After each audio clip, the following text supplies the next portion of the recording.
follow us on our IG. Again, that's subscribe to our YouTube, like and follow us on Facebook, and follow us on IG. Y'all be safe out there.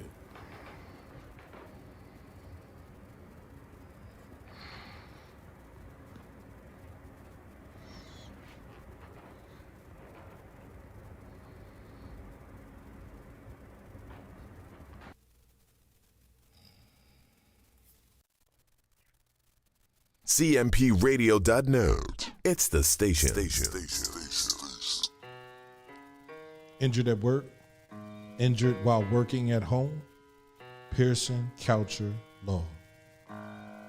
215-627-0700 or hit them up online at mywclawyer.com. Pearson Coucher Law. Workers' comp. That's all we do. CMPRadio.net. It's the station. Hey guys, Jacqueline Tucker here. Anytime I'm in the mood for some R&B, I'm listening to my CMP Radio app. Make sure you go and download it.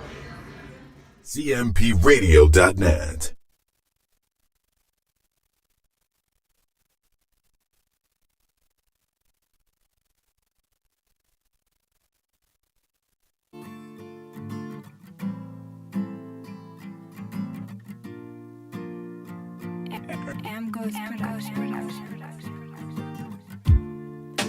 La la la la la la la la la la la la la la la la.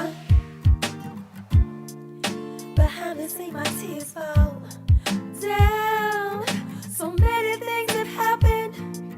The years go by and the friends you have for no more. Jealousy and envy. Wow, because you keep on grinding. People wanna see you fail, and although you fall, just move on.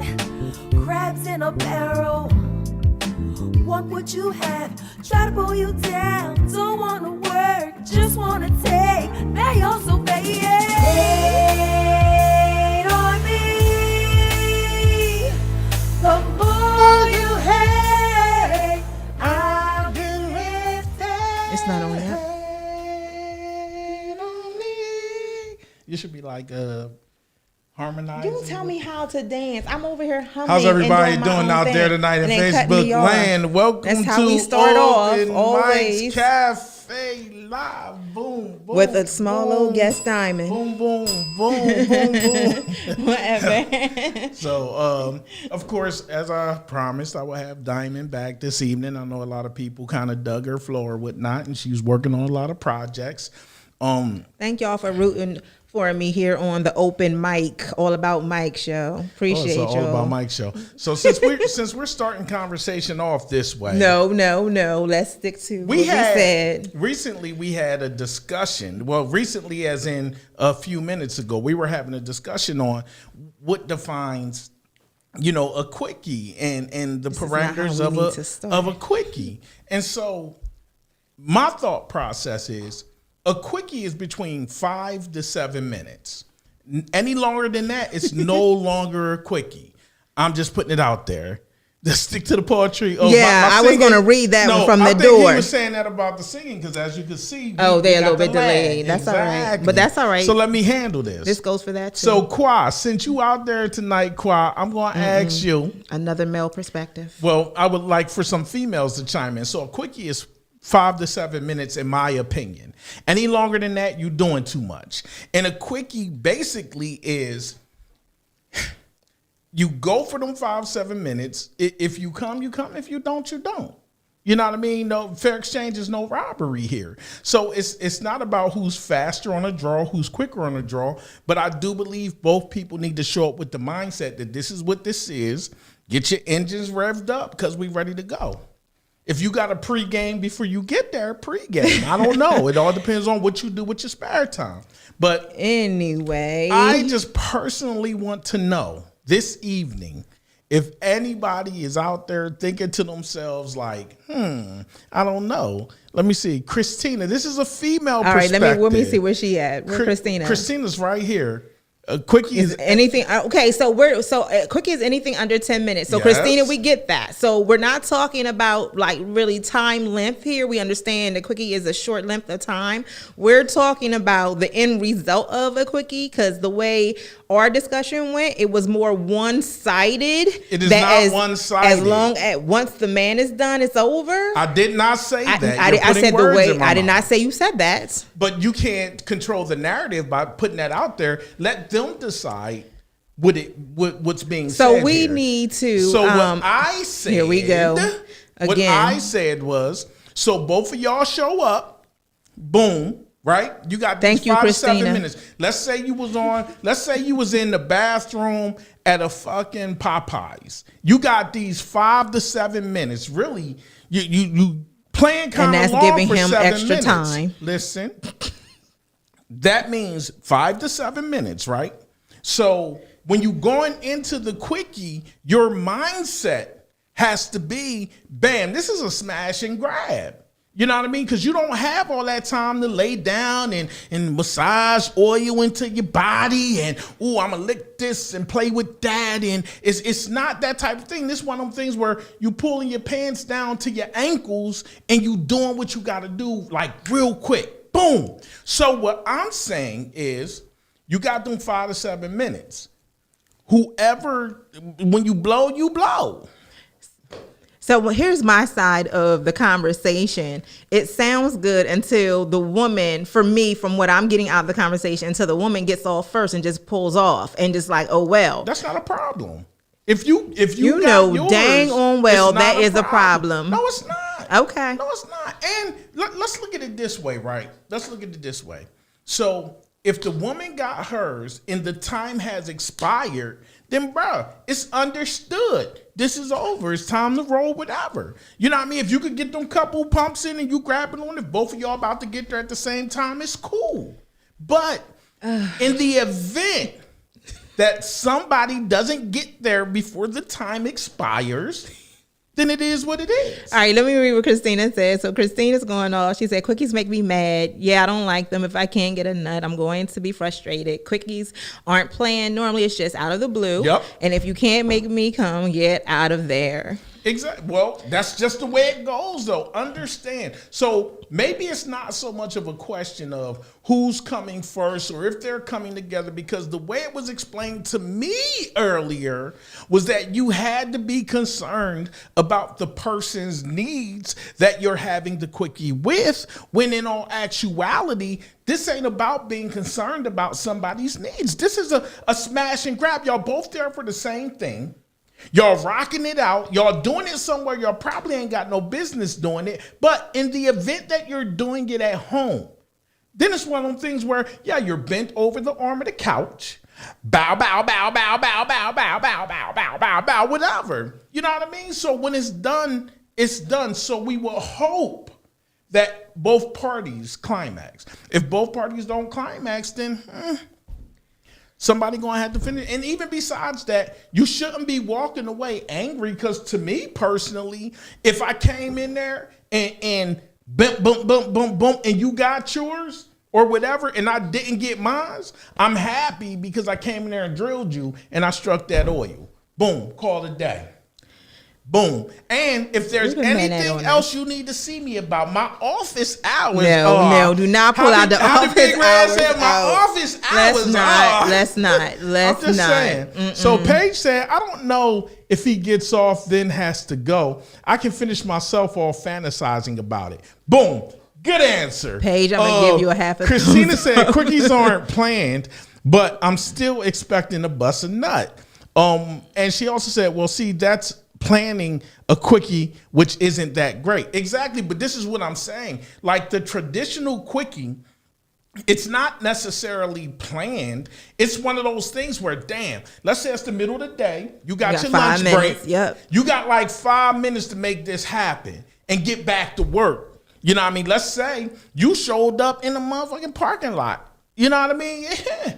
It is what it is. All right, we can go around the side of this building behind this dumpster real quick.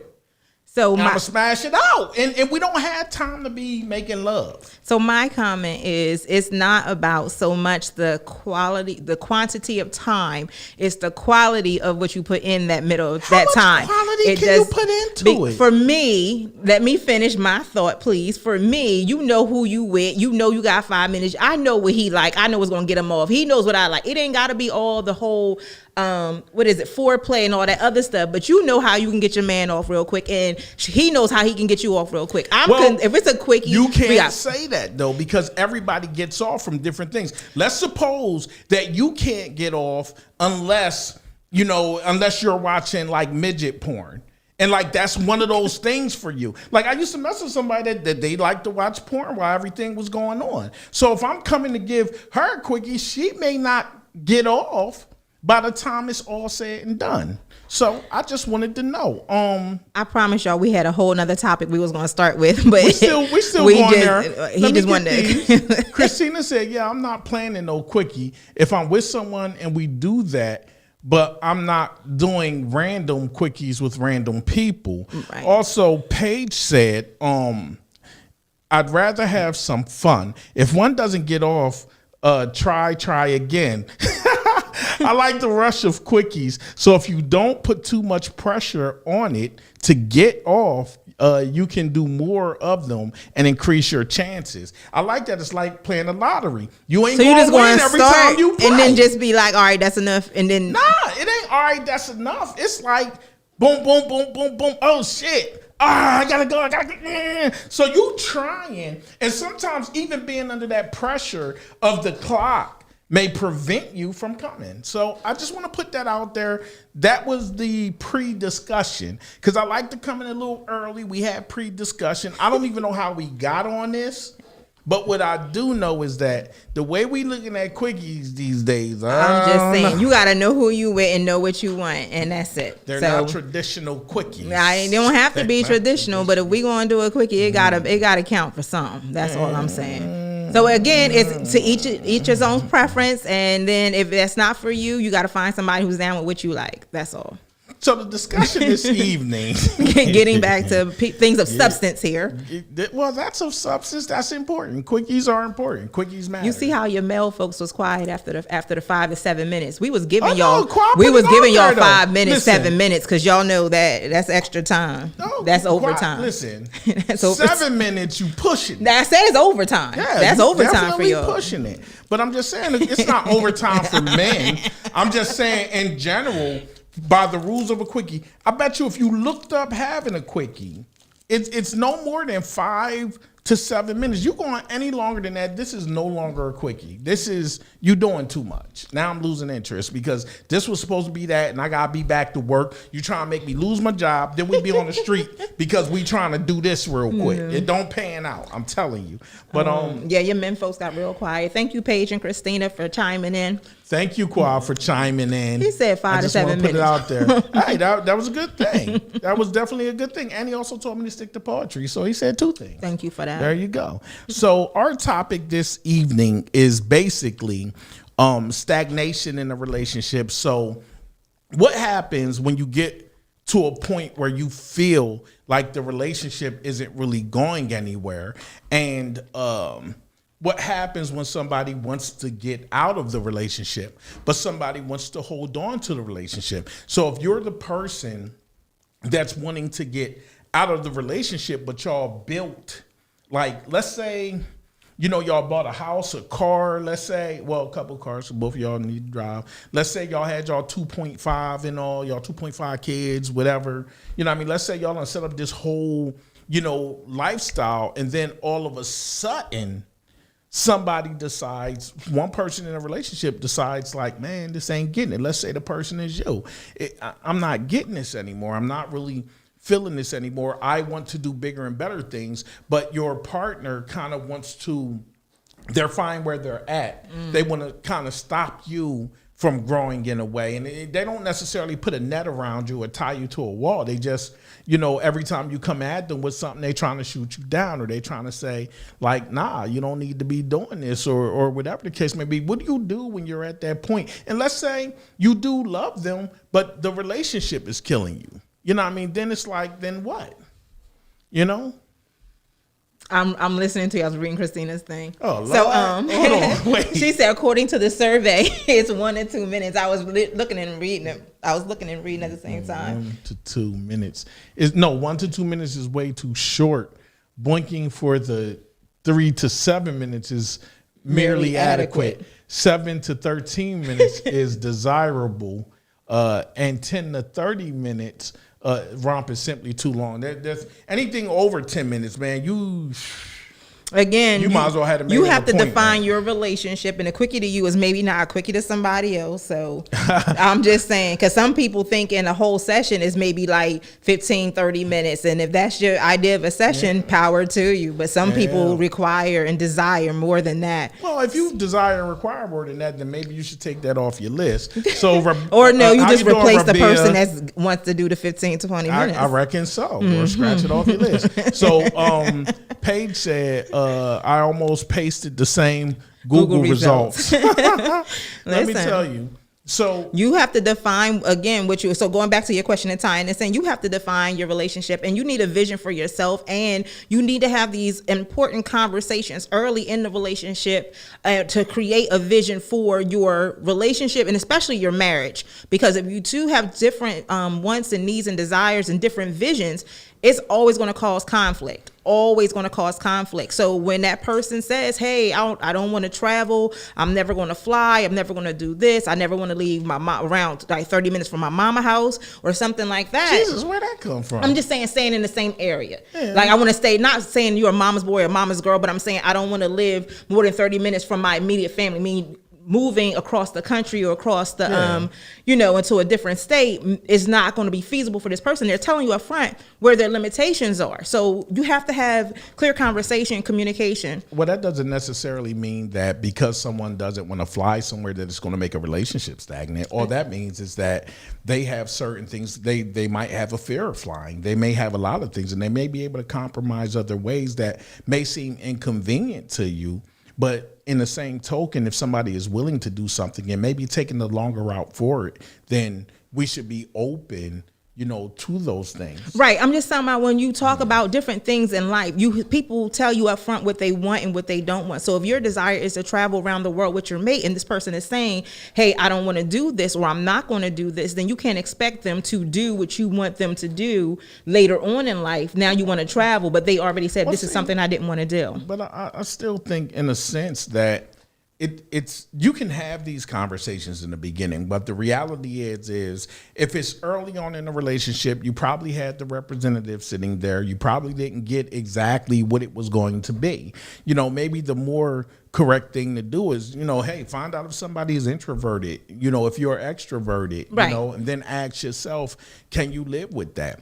Knowing that because there are certain characteristic traits that goes along with introverted people, that goes along with extroverted people. Right. So a lot of times we need to ask ourselves, is this where I want to be? Is this the type of person that seems like it will be more successful for this kind of relationship or this kind of journey that I'm going on? And even if somebody is introverted, they can really be critical to your growth. They can actually help you do a lot of things. They might not just do, like say you're a performer. They may not go on the road with you or whatever. You could want them to be there if you need them to be there. If that's your whole thing, then you may have to lose a couple of gigs and take the long way around something and travel differently as to what you would travel by yourself.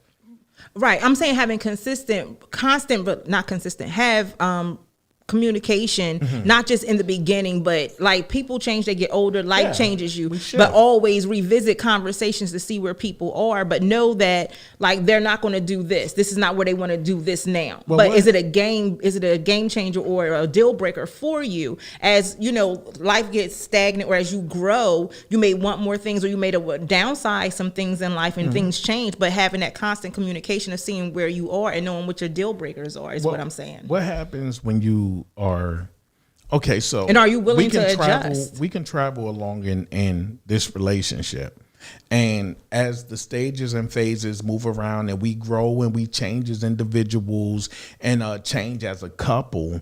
What winds up happening is there's a lot of time vested, there's a lot of heart vested.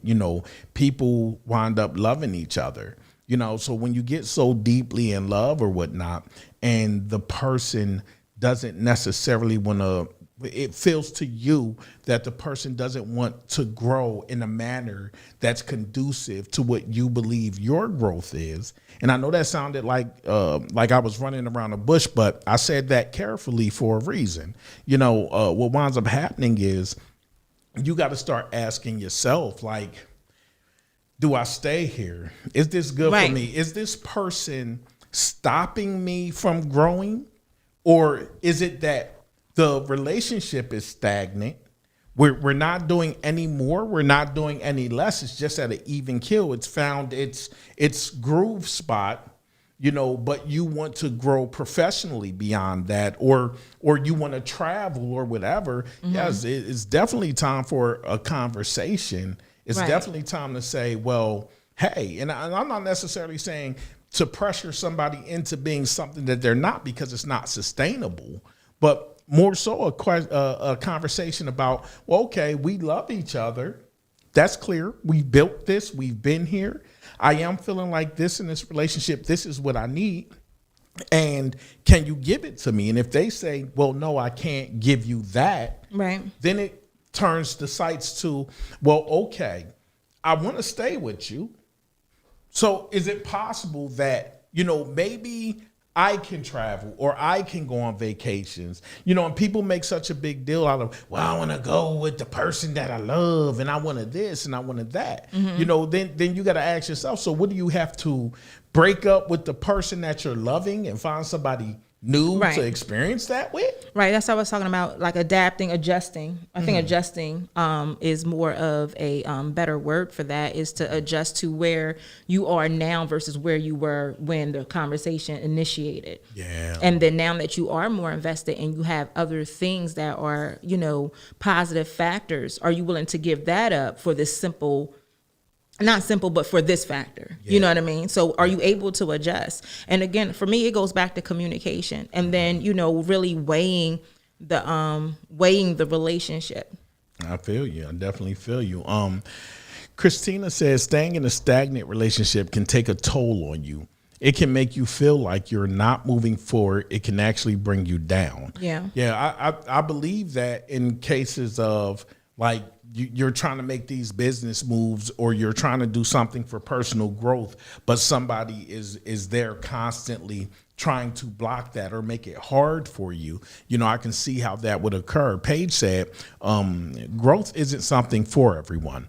Some people are content in life when they get to a certain point. Others get depressed if there isn't always change and movement, experimentation, in some sense. Yeah, I definitely feel you on that, and I definitely agree with that. But the question always becomes, once again, so if you're the person yearning for change, you know what I mean, do you up and leave a relationship? Do you create that space for you to grow if you feel like that space isn't there?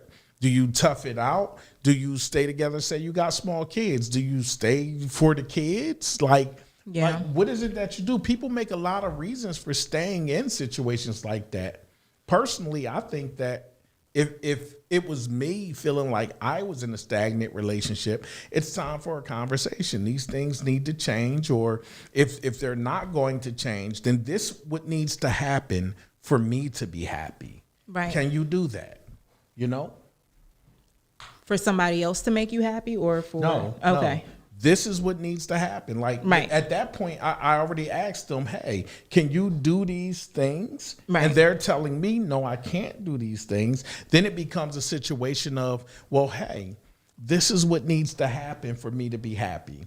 So when I come in with, if I came in with a conversation like that, and let's say I wanted to travel, I'm going to have to say, well, listen, you know, at least, you know, once a week, I would like to take a weekend and drive out here, check this out and do that. Once a year, I would like to take a week vacation by myself to some destination that I've always wanted to go to, because, you know, you don't necessarily want to do those things with me. You know, and if those things can be agreed to and agreed upon, then, well, okay, I might be able to move forward in this and be happy. Right. It's again the adjustment, but then sometimes you have the opposition of no, I'm not going to grow anymore. This is all I want to do, and now I don't want you to do that either. Then that becomes that's another conversation. Then you have to decide your happiness, or now you're literally going to, if you choose not to do what you want to do, now you will totally be unhappy. Yeah. Totally be unhappy. So even in like a relationship, you have to always you probably have to redefine it. And even though I love you, we can't stay on this same course of being together on this level. Yeah, I definitely. And that's again, you have to know yourself and know what you want and know what you're willing to adjust on, and not always be so narrow minded. It has to be this way. And me and you just had this conversation about like this is the way I see things, and it has to be this way. And people have to fit into this lane. But if they don't, do you leave room to negotiate or adjust? Yeah, do you leave room for other people to grow or not grow? And then is this the end of our journey on this level? Yeah, well, and even if you're going to love somebody, you're going to love them where they at. Right. I mean, the true question becomes, do I love them enough to allow them to be in that space? Or is it going to irk me that they're in that space and I want better? Better for them or better for yourself? Better for them. And because you want better for them, it actually benefits you in the long term. Mm-hmm. You know what I mean? Because some people are like, well, I'm a shaker and mover. I want to be with a shaker and mover. Mm-hmm. You know what I mean? But some people are happy being a shaker and mover and being with somebody who doesn't, because it's a balance to them. Yeah. It balances them. It gives them stability. And you can't make your partner's dreams yours. Right. And your dreams can't be theirs. You can assist people in getting to where they need to be. It doesn't necessarily mean you got to be standing right beside them the whole time. Right. Mm-hmm. And know that people just do evolve. And then some people get in that lull that you talk about. They plateau where they just feel like this is where I'm at right now. Later on in life, they may want to get up and do other stuff, but you have to deal with the reality of now.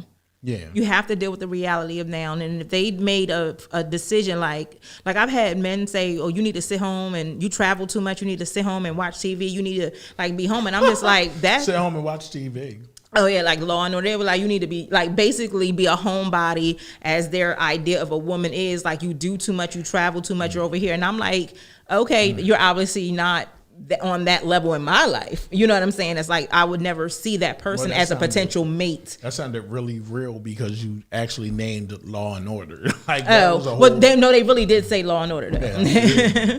They really did. Paige said if they can't grow with you or give you space to grow in your own way, then you have to really think about your long-term mental health without that growth you yearn for. I agree, because sometimes people can you can love somebody to death and they could be the heaviest anchor that was ever attached to you in life. That's the word that came to me earlier, anchor. And the sad part about it is a lot of times your love for them can keep you prisoner to them. Yes. Your love for them can keep you so fucking entangled in a space that you don't want to be in. I mean, it's kind of like taking a 5-year-old and raising them in a box that's only 4 foot tall. You know what I mean? Mm-hmm. And pretty soon they start to outgrow the box. And what happens is their bones and everything is going to contour and shape to what the box limitations is. Of the box, yeah. You know what I mean? So then if the box ever falls apart, they can't even walk within their freedom straight. Right. And even though you're still there in that relationship, you begin hating everything about it because you know it's imprisoning you. Like, I don't want to be here. Like, and then the things that you did love in it, you start despising. Because that's what kept you there, but you have the choice. Yes, indeed. Like, you have the choice, and there's more out there, or what you want is available if you choose it. And you have to have these hard decisions in life. And some of them, you're not going to ride with somebody to the end all the time. That's the fantasy that we talk about that Well, those are the cliches that people put out there, ride or die, ride or die. Let me tell you something. I would definitely prefer to have somebody in my life that is going to do anything and everything to help me succeed. To know that if they were walking beside me, I don't have to look to my right to see if they're there. Right. I could just trip over that way and know I'm going to get caught. I would rather have the type of person in my life that they don't cower in my shadow. You know what I mean? But they're actually the reason my shadow projects from my flesh, that you can see my shadow on the ground because I'm walking in their light. And that doesn't necessarily mean that you have to jump in the trenches and do everything for me or whatever the case may be. But what it does mean is that, you're always that encouraging word. I mean, shit, you can be a bump on a log. Honestly, I don't care if you was a TV person or not a TV person. If you have these dreams and aspirations and stuff, but I tell you what, I don't want to hear about what you want to do if you're not a person who's going to do it. So make up your mind. If you want to chill. But if you tell me you want to do something, I want to return to you what you give to me. Right. I want to be that wind in your sails. I want to be your biggest cheerleader. I want to help you accomplish all of your goals in any way that I can. But don't come talking to me, get me all excited, get me putting that wind out there to push you, and all you doing is trying to walk backwards in it. Yeah. Trying to it fucking sound hold good, but on you're to not doing something. it. Yeah. Because then I personally, I'll become resentful. Yeah. I'll be like, you know what? I'm good. Or I'm just going to have to figure out how to look at this differently. But I will be verbal enough to say, something. You might not be able to handle it. You might not like me after I say it, but don't tell me about it because you always talk about things and you don't want to do them. Right. So really that's a waste of my time. I don't want to hear about it. I'm sorry. Yeah, I'm always checking in with whoever I'm with. We good? We on the same page? Anything changed? Because it's like to go down a road too long and not do a check-in every now and then. You know how even with your oil with a car, you got to check it. Yeah. You got to check it. So it's Or like that check engine light going pop. exactly, and they can end up hurting the whole whole car, the whole car, engine, the yeah. whole car. So it's good to do check-ins. Yeah. Paige said if they can't grow with you or give you space to grow in your own, then I read that. Okay. She said that's a powerful image. About the boy in the box. Literally when your growth is stunted, it becomes impossible to move. Christina said you can stunt your own growth by being with someone who doesn't want to grow. Some people just don't want more, so you have to decide, can you be okay staying where y'all are, or are you okay walking away and being the best you can for yourself? Yes. Let me tell you something. I'm a ding, ding, ding. I got my own bell over here. It's all right. Yeah, you happy? I've been happy. Let me tell y'all something. So we always make things so finite. Everything has to be like final. Everything has to be, walk away. But you don't always have to throw the baby out with the bathwater just because the water is dirty. Right. Like, let me tell you something. May If just need you're some space. in a situation where you're trying to move forward and someone is trying to purposely hold you back, then yes, walking away may be the conversation to have. But let me tell you something. If you're with somebody who doesn't want to do anything more, if they fulfill your needs, if they give you everything you desire, the things that you not only need in a relationship, but also the things you want, and nobody's going to check every box. Nobody's going to check every box. But if it's damn good, then that's okay. If they're okay with you growing, that's okay. But if you would have a personal problem with them not growing, not doing anything other than what they're doing, then yes, you have to question yourself about whether you want to be there or not, because it's going to cause you stress. It's going to get you all upset for them just being who they are. Right. Why should you be mad that somebody is who they are? Right. And that's redefining a relationship. This just may be a good friend, but is it somebody you want as a partner, as a mate? You know what I'm saying? I think you really have to define that as far as who you want as in that very intimate space in your life. Yeah, but I don't want, like, for me personally, I think everyone has purpose, whether they're shaking and moving or whether they're not. Some Right. people are just supporting cast members. Right, and that's So, what I'm saying. You probably yeah. just have to maneuver them differently in your life from the position that they play in your life, but it don't throw them away. They could be really important and they can stay right where they at. You You know, know- as long as they're not pulling you back or taking nothing away, then what's the problem? Being in a stagnant relationship, your partner, this is your partner that you've been in a relationship for years with, and all of a sudden now they want to plateau and you still have sights to soar and everything, but like they don't want to do anymore. And what we said was that if they decided, okay, you can still do what you want to do, but I'm gonna stay here. Are you okay with all that? Yeah. But if they start anchoring you down and now wanting That's you, the problem. then that's the problem. So you don't change how you feel about them. I still love you, but you can't be the mate anymore. Is what I'm saying for me. Jesus. You can't be the mate if That's you're going to hold me. hardcore. If you're going to hold me back and No, don't you're saying, well, with holding you back, let me make something clear. Not- If anyone holds you back, purposely holds you back, then I understand the let's go our separate ways conversation. Right. But if they're not holding you back, but they just refuse to grow themselves, they're okay with the relationship and okay where it's at. But you love them and you're happy with them, you know what I mean? Then fuck it, what? Why jack up your happiness? Shit, growth things. Growth don't mean so. Like, put it this way. So the president of the United States, no matter who it is, will always be in the news. You don't always hear about their wife. And some of their wives, you just might only hear about what they had on today. You know what I mean? Or what they were wearing at this ceremony. They might not be doing anything, and they're with somebody who's running the whole country. I mean, does that mean that the president should be like, I'm tired of you. Every time I come on, you got an expensive dress on. You ain't doing nothing. Or expect them to do something at the same level that you're doing it. Because what if you're with somebody who by chance, y'all got together, y'all both was freaking making money, paying the bills and stuff, and then you decided to go to college, get a better education, get a degree, and now you got a better job. And meanwhile, this person is still working at the same place because they're happy with their job and happy where they're at. And it's helping to pay the bills. And also it wasn't no problem. And then you wound up getting a couple promotions pretty soon. You making 6 figures and this person is only making $32,000 a year. I mean, do you get upset because you start thinking to yourself, well, damn, you could do the same thing I did and be bringing in the same amount of money I bring in.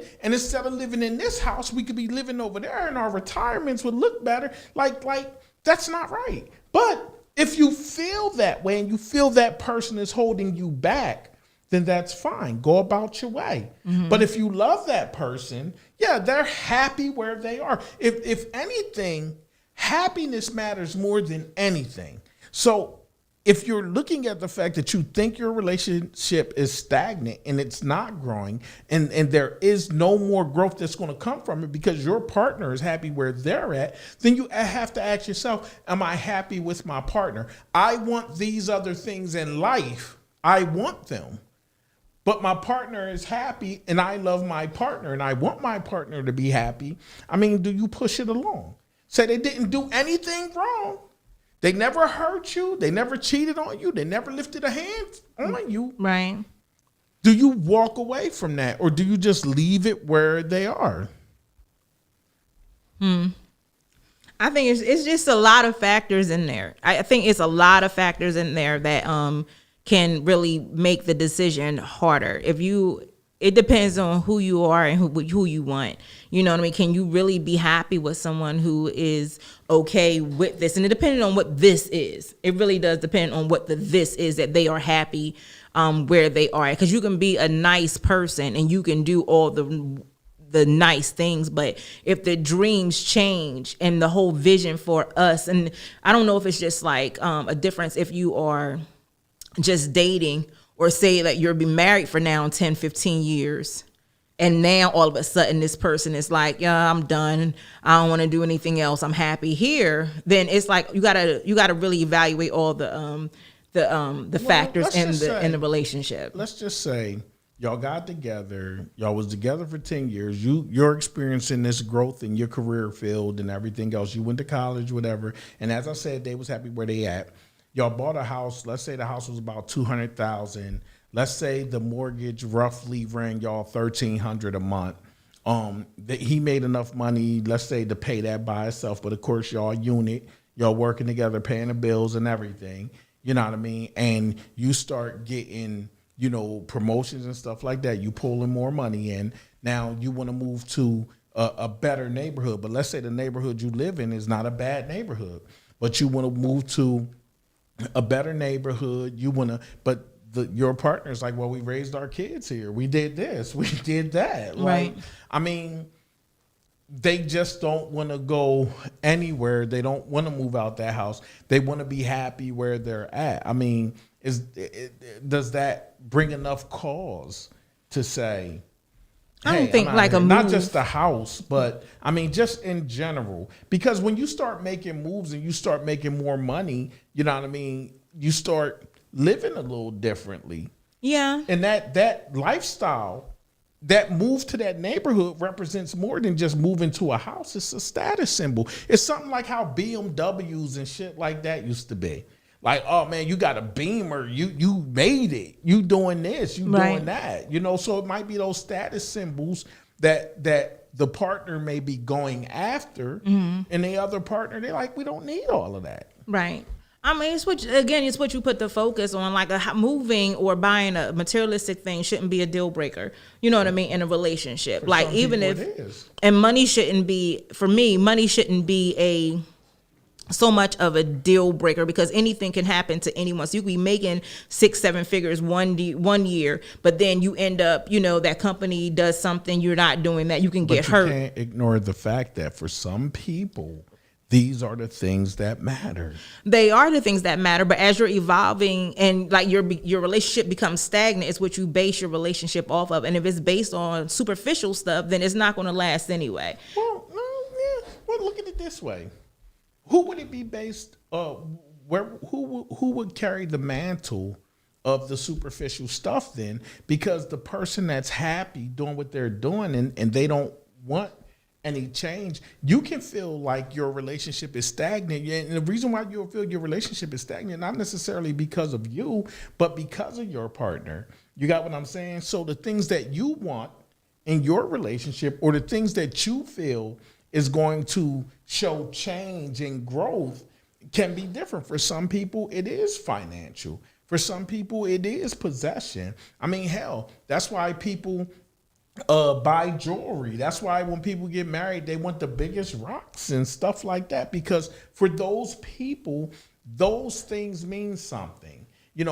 He must really love you. Look at the size of that ring. You know what I mean? So it's different for everybody. So when we talk about being stagnant, we do have to look at not just somebody refusing to grow in their careers or do anything different in their careers, but also people who, are looking at what does growth look like to them? Right. Because I was going to say, it doesn't have to be money, it doesn't have to be career. You can have the money coming in, the careers be popping, but there's no connection anymore, communication with us in the relationship. There's no that interest in love or putting in that energy out there. It can be stagnant that way.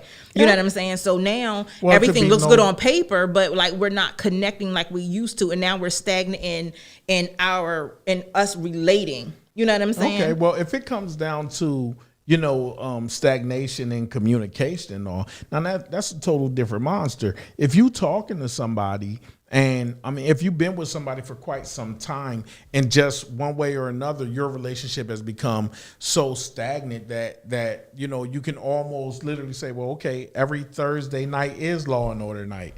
Every Monday night is Meatloaf Monday, Taco Tuesday, and you went off for that hamster wheel. That's definitely worthy of a conversation. And if your partner does not want to hear your cries and hear your pleas, then maybe you should suggest counseling. And if they don't want to go to counseling, if they don't want to do anything to fix it or anything to get it halfway decent, or want it just their way or no way. Yeah, their way or no way, then maybe you do have to think about pushing along.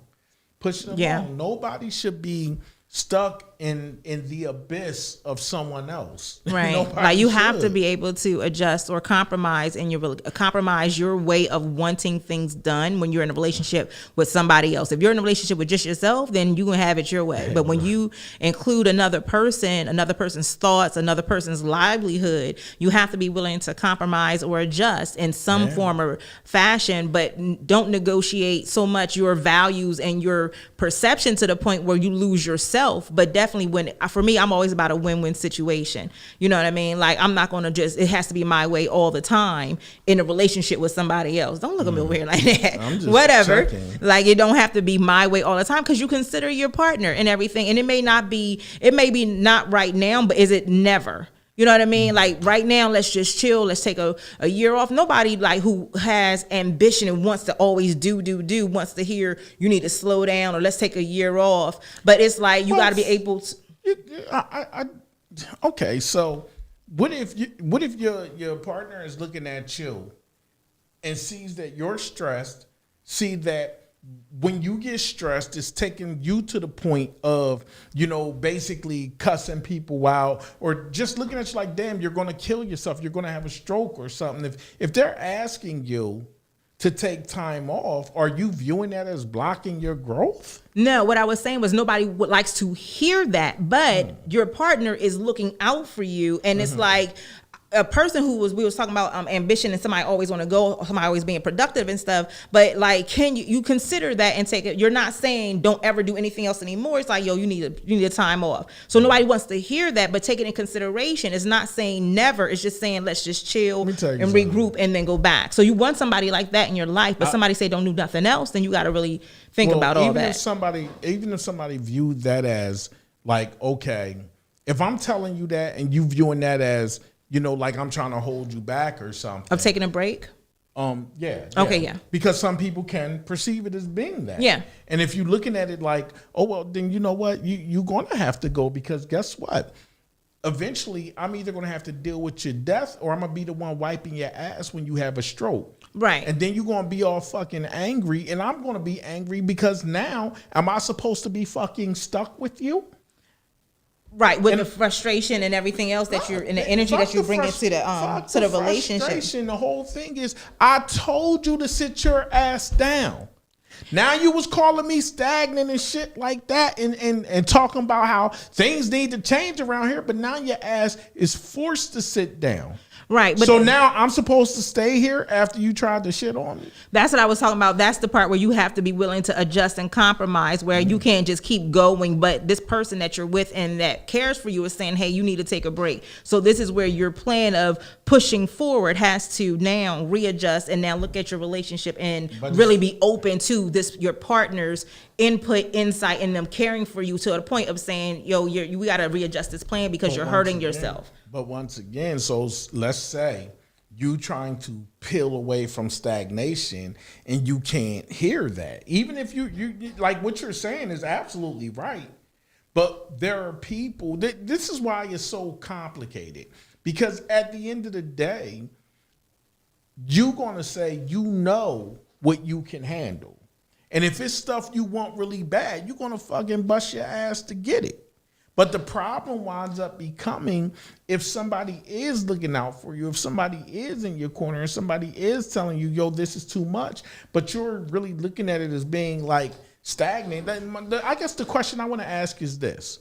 So if you're in a relationship with somebody and you're trying to tell them to slow down and they don't slow down, and then let's say you have a stroke or some shit like that, but you become incapacitated in some way, would I be wrong for walking away from you? Would I be wrong? Maybe a little shady. That ain't no shady. It's a little shady. shady. That shady. Like this is what I don't get. It's a little shady, but I get it. Don't because think that you can do what the hell you want to do, not take somebody's opinion or anything into consideration, and because you hurt yourself, I'm supposed to stay here? So now it's like I told you so. No, it ain't a I told you so. It's a you didn't want to listen to me, so I shouldn't have to deal with this. That's not I told you so. That's telling you exactly what's going down here. You stay your ass over there then. You put yourself there. So you're saying You this person left, so it's like, okay, I'm not No. going to be in the relationship No, anymore. not You're even- not going to. Not even left. Not even left. You don't have to leave. But if I'm pleading with you to do better and you fucking giving me your ass to kiss and then you fucking, boom, this happens to you, I'm supposed to stay there? Am I wrong? Is that morally wrong? Somebody tell me if that's morally wrong. What's going on, Tyrone? I just want to know.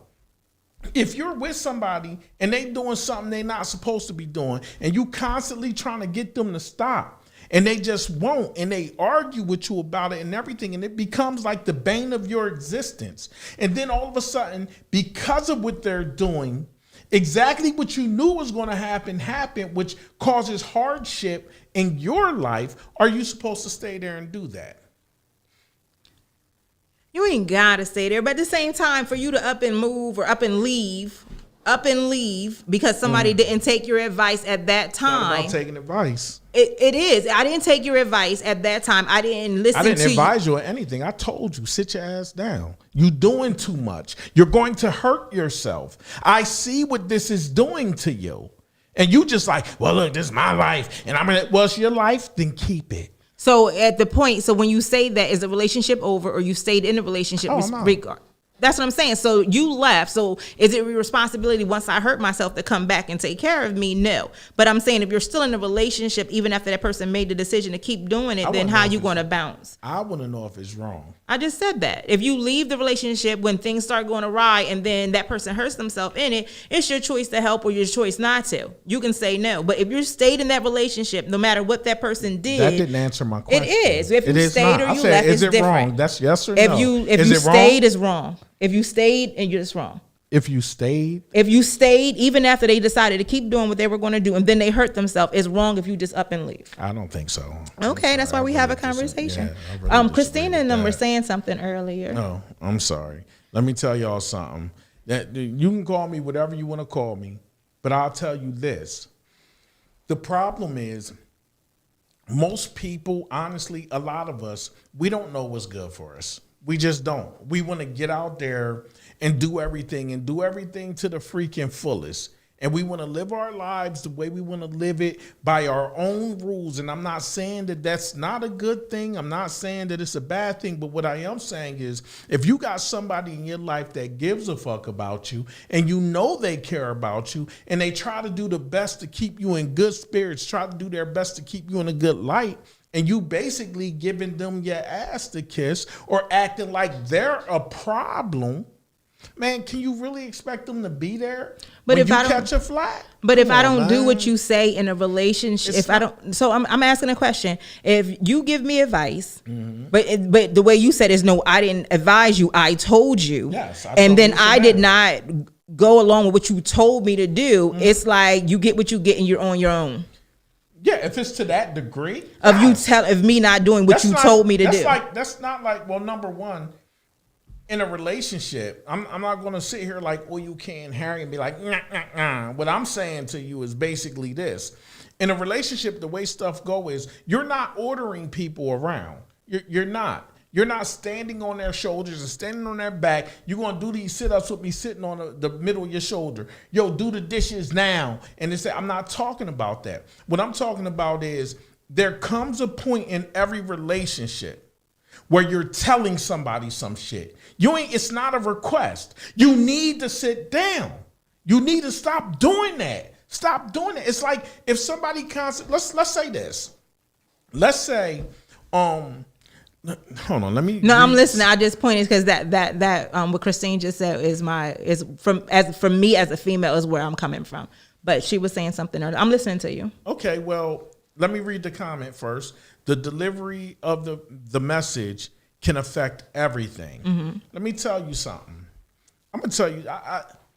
This goes for anybody across the board. Argue it all day long. It doesn't matter. Let me tell you something. If you're in a relationship, you're responsible for the person you're in a relationship with, and they're supposed to be responsible for you. You don't want to listen? Let me tell you something. If you got, it's so weird because if somebody was taking the rent money and gambling away the rent money, and then y'all got kicked out and you left the person, it's okay. It's okay. Although you argue with them, you told them to stop doing this. You telling them what they need to do. You ain't asking them. You're telling them. Stop going to the casino and spending the rent money. You putting us in a bad space. This isn't an argument. Who's asking anything in an argument?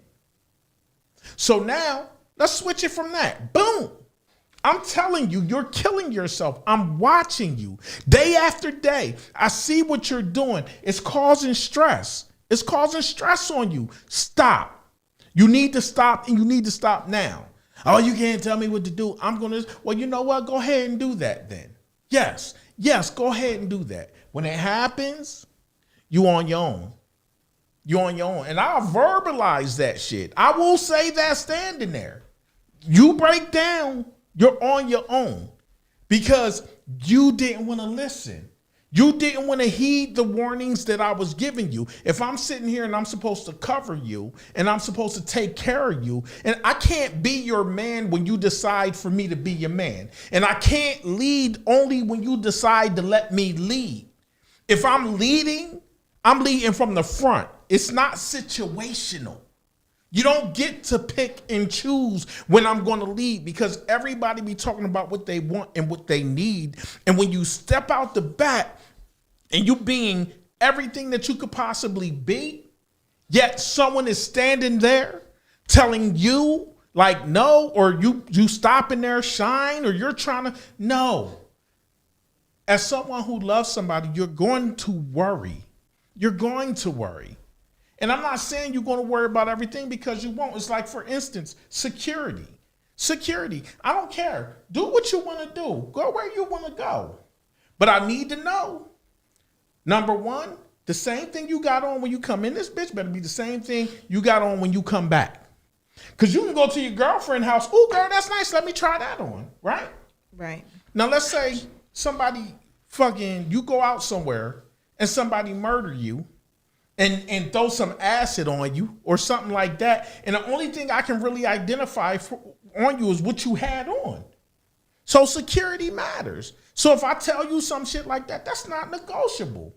If I tell you, call me, let me know you're there. Call me, let me know when you're leaving. That's not me trying to control you. That's me thinking to myself, at least let me know when you are coming back. So if you don't show up, I know when to start worrying. I know when I got to go out and try to find you. That's how you cover people. Yeah, I get that part. I think what Christine was saying, like the delivery of the message, taken out of context, it can seem like, oh, if you don't do what I tell you to do, I'm out, and that's the end of it. You hurt yourself. That's it. So it's the delivery of the message taken out of context. Like, listen, it's like you're going to hurt yourself. So that situation is, you got to put all the context in versus just saying that, no, I'm going to tell you, you can't work no more. Take a year off. You're killing yourself. That's it. Oh, you don't want to do it. I'm out. That in itself, sitting right there, can become like, whoa. No. I said, if you break down, I'm out. I didn't say if you don't do it, I'm out. You're free to keep doing it, but don't expect me to be sitting there doing labors of love when you couldn't even do the simple labor of listening. Get out of here. Take that shit down the road. In sickness and hell. Come on. You can't. People not going to don't in sickness and people health. Not going to walk the line all the time. We were talking about stagnant. Listen, now you're talking about something totally different. No, that's not something totally different. It is different. Because you can view me telling you to sit down as stagnation. Like I'm trying to hold you back. Like I'm trying to hold you in this place you don't want to be, when really all I'm trying to do is cover you. But it's weird because a lot of times people switch up shit, the meanings of shit, the definitions of shit, depending on how it affects them and what they want in their life in the moment. It also comes from knowing your partner too. If you know your partner is not controlling and they do have, and again, we're just saying that and that don't mean people won't say that shit to you. Okay, but what I'm saying is we're sitting this here with no context of a relationship. What we're saying is if you you are in a relationship and your mate is telling you, seeing you, loving you, and saying, you know what, I care for you. You are doing too much. You're hurting yourself. This is not the person I know you to be. Your job is taking you out of character, out of everything else. I need you. You need to stop this. It's hurting you. It's hurting the family. That's something totally different But from just saying point you blank. can't say it's something totally different, because somebody could sit there, hear those words, and say, you're just trying to hold me back. Let me tell you something. So let me take it from this point then. So I have children, right? And my daughters are older. And there's been moments that I tried to protect my daughters from going through something that was going to hurt them. But they viewed it as like, I don't want them to be happy. They viewed it as I was trying to hold them back. They view it as a lot of different things. So in the moment, we can say, okay, we're creating a context of loving and caring, and I'm trying to stop you. And I'm just creating a context of somebody who's hearing all of that, but they're not seeing it. They're thinking like, no, you're just trying to this. And then you can't even add in the intricacies of friends. Oh, that motherfucker just trying to this. Oh, you know what it is? Because when you get there, he gonna be like this, and he gonna be trying to this and that, and all it. It's so many things woven into why you can wind up feeling that you're in a stagnant place or with a stagnant partner. So all I'm saying is, if someone is trying to love you and care for you, but you're viewing it as stagnation, just keep it in mind. I'm putting food for thought. If you break down and they keeps it pushing, don't get mad. Don't look at them like they the bad guy. Because guess what? Sometimes no matter how good you think you are, you're actually the bad guy in this whole plot twist of a movie. Because when your actions are played back, when those words you chose to use are played back, and them conversations, sometimes you walk around wonder, why do all her friends hate me? None of her friends like me. I don't know why. You know why? Inside because conversation. all she doing is sitting there telling her friends about all of this extra shit. And you don't know it. Not about all the great things you did. And I mean, for females, it's like that the same way. Sometimes dudes be out there, they just putting all this stank on your name. And then they get ribbed about it from their friends like, oh man, yeah, you better call and ask permission. And you might not even be in a situation like that. But you making them think that because what do your friends do? Be on your side. Because you tell them the parts that make you the hero in the story. Oh yeah, definitely. So I'm just saying, just keeping it open. I know I was a little hyped up about it. But I feel how I feel. You know what I mean? If somebody coming to you from a place of love, and you want to view that as they trying to hold you back, then go on and do what you're going to do. So you're going to get what you're going to get. Yeah, I guess it comes from like our friendship. If you tell me something, I know you from who you are and who you have been. So I know where that's coming from you. Somebody else who doesn't have that level of friendship with me, I know them from their history. So that's where I will receive those same words differently. So again, for me in that type of relationship, I know the partner I'm with, like if this person has controlling issues and they say that to me, then yes, you're trying to be controlling toward me. But if I know you to be someone who's loving and caring, it's like it may hurt my feelings, but I know generally this person is really looking out for me. So it depends on the background of the person is what I'm saying. And again, I know you use your daughters as an example. But what better example? It just shows how you can love somebody with all your heart. But you can't control how they see you either. Exactly. So how they see you is how they're going to say where your words are coming from. Exactly. And typically, sometimes we make a lot of bad decisions in a place. You might be a person that's prone to bad decision making. Right. So if you're with somebody and they're constantly trying to redirect you as an adult, you know what I mean? You're going to view it as a problem. Yeah. So you're going to be like, you don't want me to do nothing. But you acting like a kid. Right. You acting like a kid. Christina said, hold on. Tyrone said hello to you too. I spoke to him, but I don't know if you said hey back. I didn't get a chance to. Hey, Ty. From the tent of life is tuned in. Christina said, I believe in all you have to be able to trust your partner. I can listen to someone that I genuinely think cares for me. Trust matters. Yeah. Yes, trust matters very deeply. It matters. But as I said, once again, we have to kind of look at the circumstances and situations. We have to look at how a lot of times, like, people talk to their friends. Friends are typically, you trust your friends. Trust matters. You trust your friends, but you don't realize that they care for you. They don't necessarily care for your mate. Right. So if you go through something with your mate, they're coming to your defense and they're going to rationalize the bullshit out, or the bullshit side of the story, the one-sided part of the story that you tell. Right. And all of a sudden your mate is vilified, and somebody can turn around like he trying to hold you in place, and you hear that shit long enough, you start to believe it. Right. Sometimes people tell you shit and you be like, wait a minute. Like, you ever had somebody tell you, oh, you know, so-and-so like you. You could have been around this person like 5 years and never thought nothing. Right. But all of a sudden it take the simple words of somebody saying, yo, they like you. That's why they be doing this. They be doing. Now all of a sudden you paying attention to everything. Right. And they still being who they are.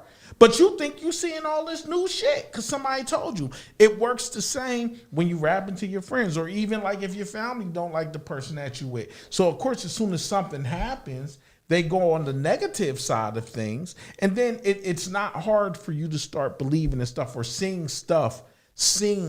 I'm quote unquote, my little air quotes here, seeing stuff you never saw before. And now you start believing in the hype. Christina said the care level between your friends and your mate should be different. It should, but I've dated people who said friends are forever. A man is temporary, friends are forever. You ever hear that? I've heard it. Yeah. Friends are forever. Hoes before bros. You know? Lord have mercy. I remember back in the day, it wasn't okay to say that. It still wasn't. ain't. It's still not. Well, for a lot of on people, open mics, it is.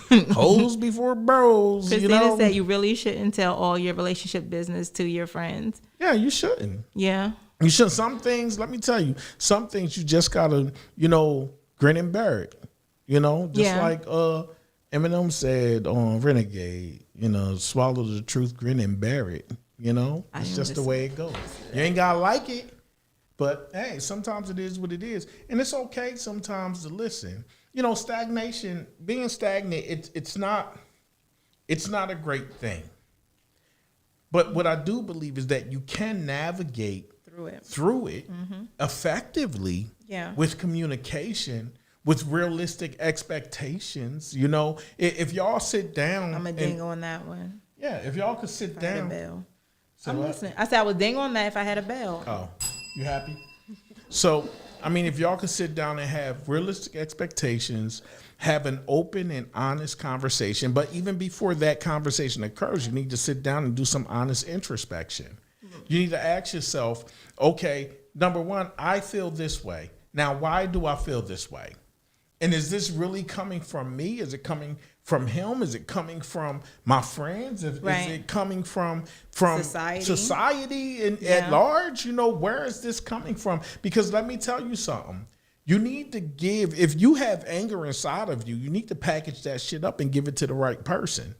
You know what I mean? Because you can come through, give it to the wrong person for the wrong reason, still feel fucked up and fuck up everything you have. Right. And your mate is a product of your intelligent choice. So you have to know why you chose that person to be in your life.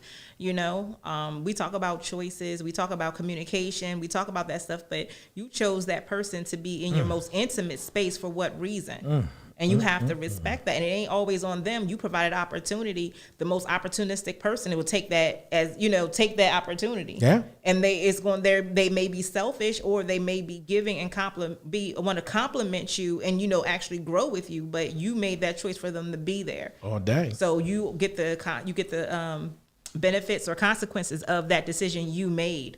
So yes, Kristen, you definitely have to trust that person because you placed them in that position in your life. So we talking about being stagnant in it, but again, I go back to I'm a big communicator. I'm over communicate in my relationships because I've had enough relationships where it wasn't enough communication, and I'm on page 15 and they back in the preface.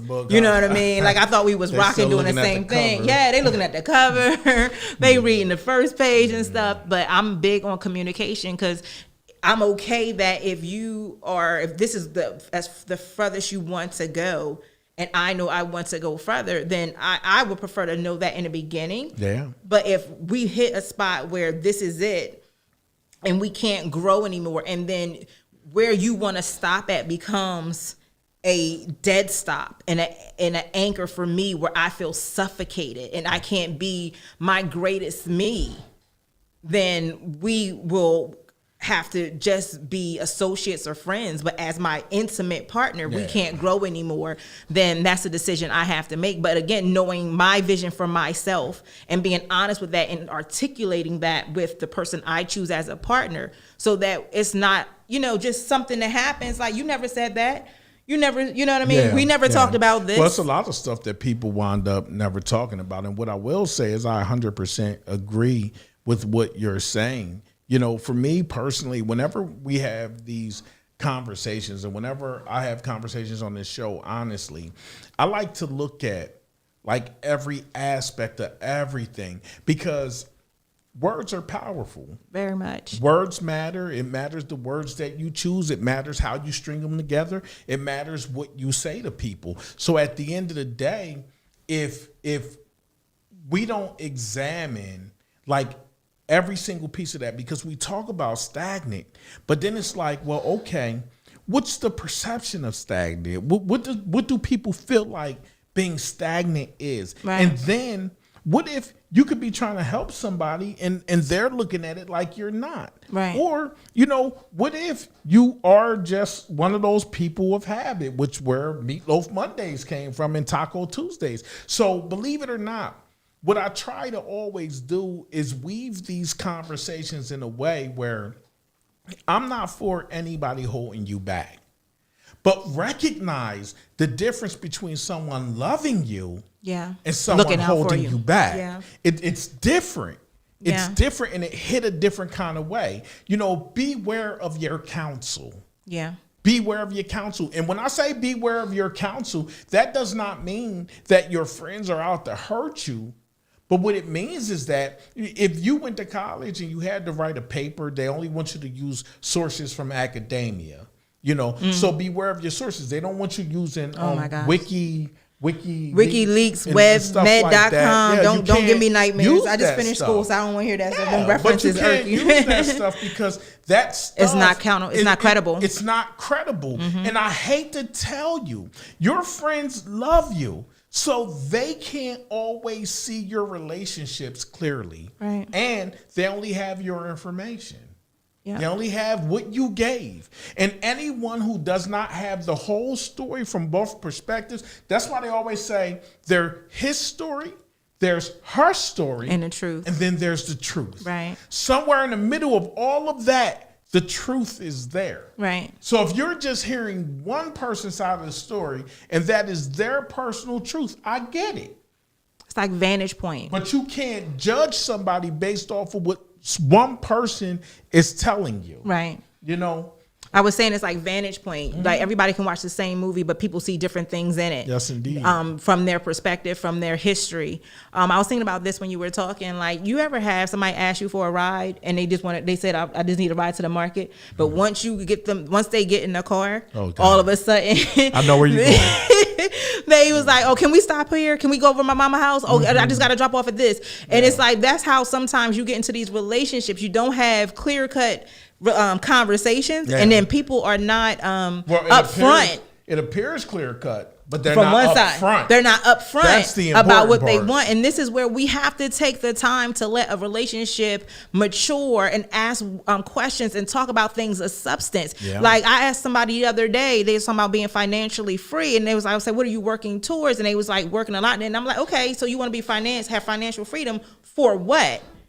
Like, what's your goal once you get financially freedom? Like, what are the specific things that you want to do once you're financially free? And they just kept saying the same thing. And I'm looking, they was like, wait, because now you asking me. And I'm like, I'm just that type person. Like, what's your goal? What's your vision? Don't tell me something on the fluff where, oh, I want to be financially free. And you're doing good. But what's your goal after that? Because if we can't have conversations like that, this is the reality of where we are. Yeah. And am I okay with that? You'd be surprised at the very simple things people don't ask about, people don't have conversations about. I mean, shit, you should know, do somebody like doing dishes? Do you like cleaning windows? Yeah. Those things are very relevant, you know? Yeah. Very relevant. Maybe not to everybody, but they are relevant to everybody, because if you don't like doing dishes, and they don't like doing dishes, then guess what? You finna have a dirty ass kitchen, and I already said at your house. So, like my soon to be husband, wherever he at, like, you do the laundry, I'll take the trash out. Like, I'm not into gender roles. I can't stand doing laundry. Yes, it has to be done, but listen,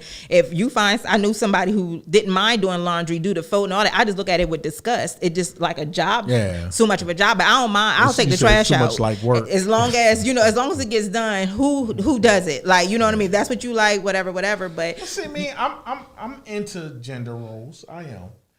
And I don't care what nobody say. I'm into gender roles. Like, number one, you ain't never going to touch a trash bag. You will never. I will get mad if you touch that trash bag. You better not touch that trash, because I can go out there. It could be a fucking raccoon in the trash. It could be anything. It can be dark when you decide to take it out there. Somebody could be waiting on the side of the house and bust you in the head. And I don't know. I'm taking this trash out. I don't want to see you with that trash in your hand. And I'm here. You ain't got to do that. I'm here. But that's a conversation that you should have. Like we said, those things do matter. With whoever you're with, you need to have these conversations. And a lot of people will give you like the fluff stuff to make it sound good. But when you about your business and you ask those other questions, they just like, let's go to commercial break. I'll be right back after I come, after I think commercial of something. Break. Like, you can't know, because I want you to, because I'm 44. I think at a certain age in life, we've been like, we're not 15, we're not 20, especially if you've known this person for a while and everything. It's like, we need to be having conversations of substance, because if not, it's so easy to get the physical part is the easiest thing to do. But you literally have to live with the mentality and the character and integrity of the person that you're laying with.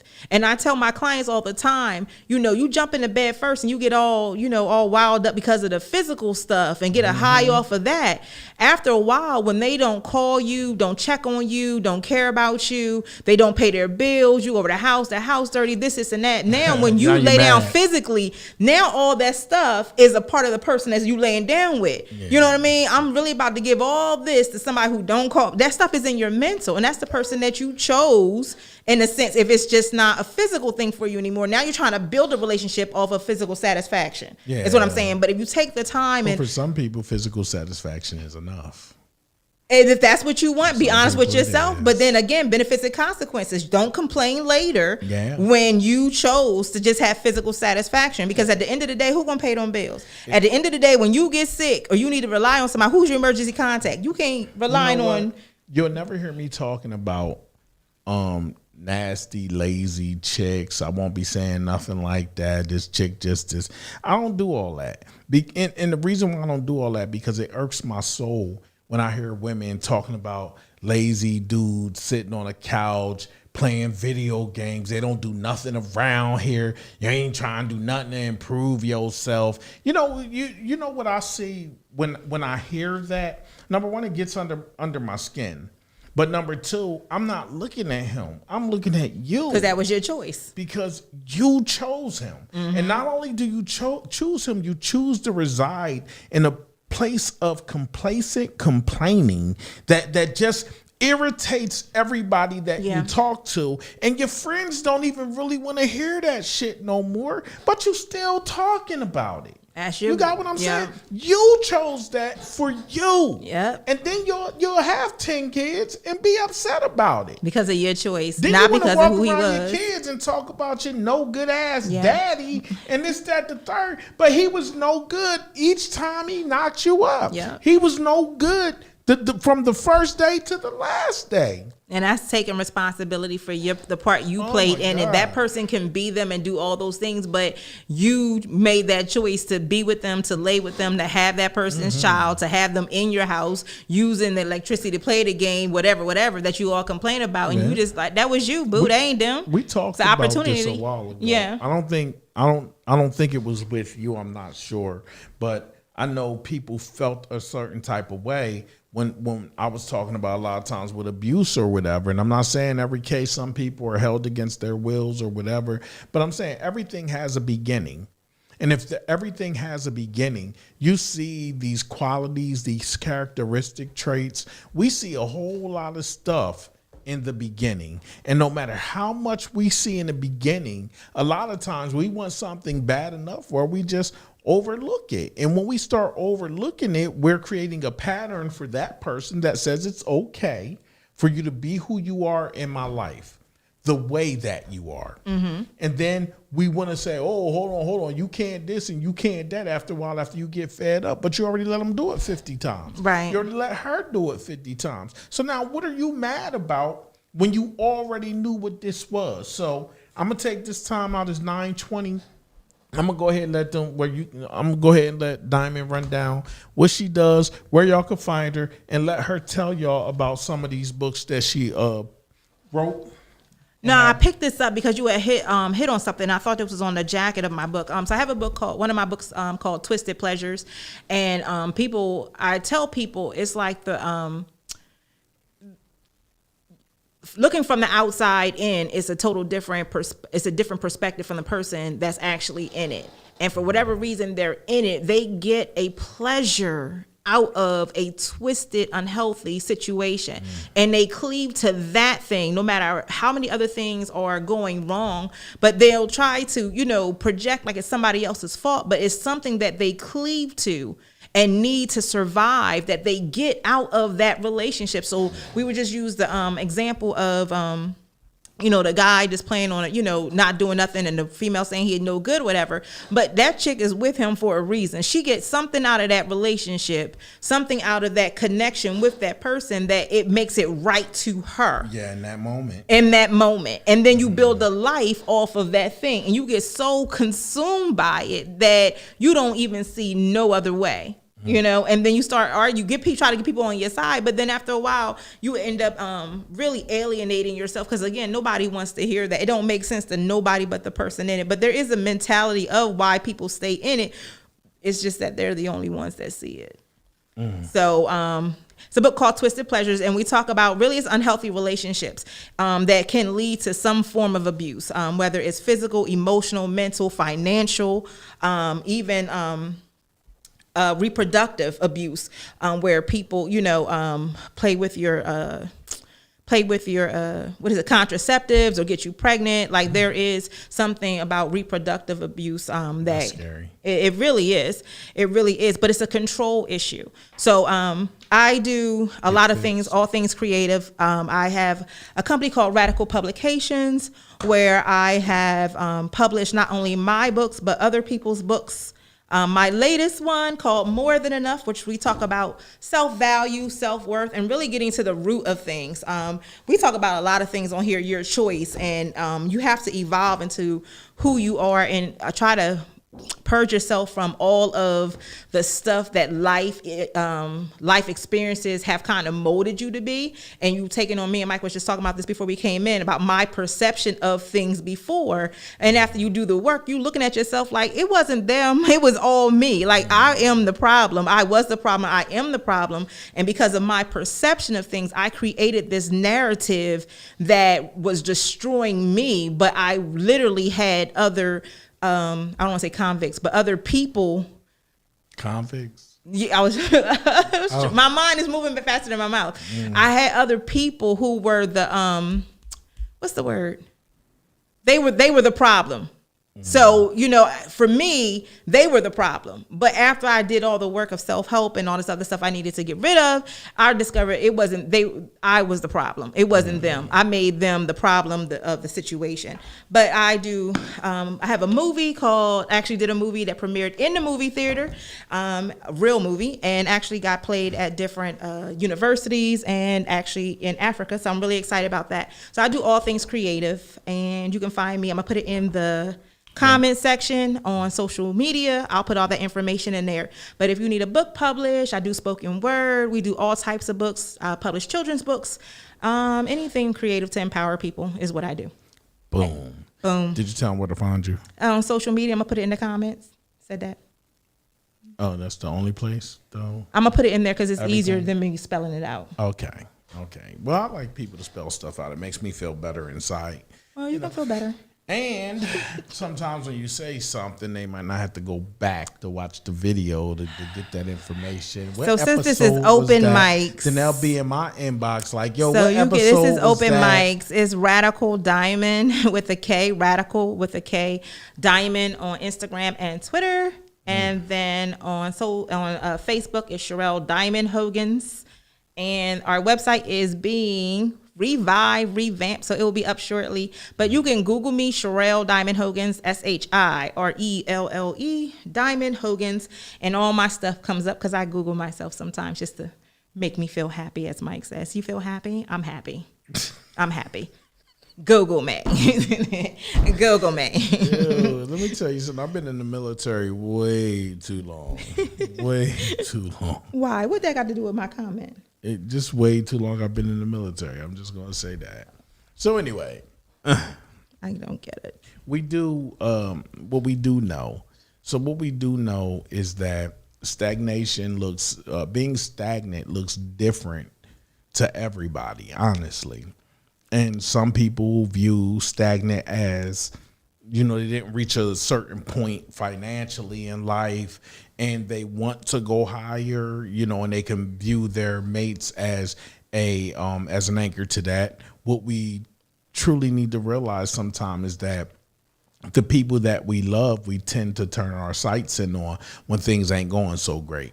You got what I'm saying? So I just want people, if you ever feel like your relationship is becoming stagnant, if you have conversations and those conversations don't seem to go anywhere, then maybe it's the way that you're expressing yourself. Maybe you need to revamp that. Maybe you need to talk to somebody that may be able to talk to the person better. Maybe you can always suggest like therapy and things of that nature, you know, because that's always a pretty good thing, you know, to get some other perspective about it, because sometimes it's hard listening to the person that you're involved with sometimes. You know, a lot of times people view them as an enemy sometimes. Like, you ever hear about behind enemy lines? Friendly fire. Yeah. And the truth of the matter is they could want the best for you, but maybe they may not be the best person to break it down and explain it to you. So Right. Sometimes it feels better coming from like a therapist. And the weird part about everything is people don't realize we look at therapy as this horrible thing. It's not But at all. most of the time, they really don't do a whole lot of talking. You do a whole lot of talking, which is why I think therapists get paid way too much, because you're doing most of the talking. But they will let you talk.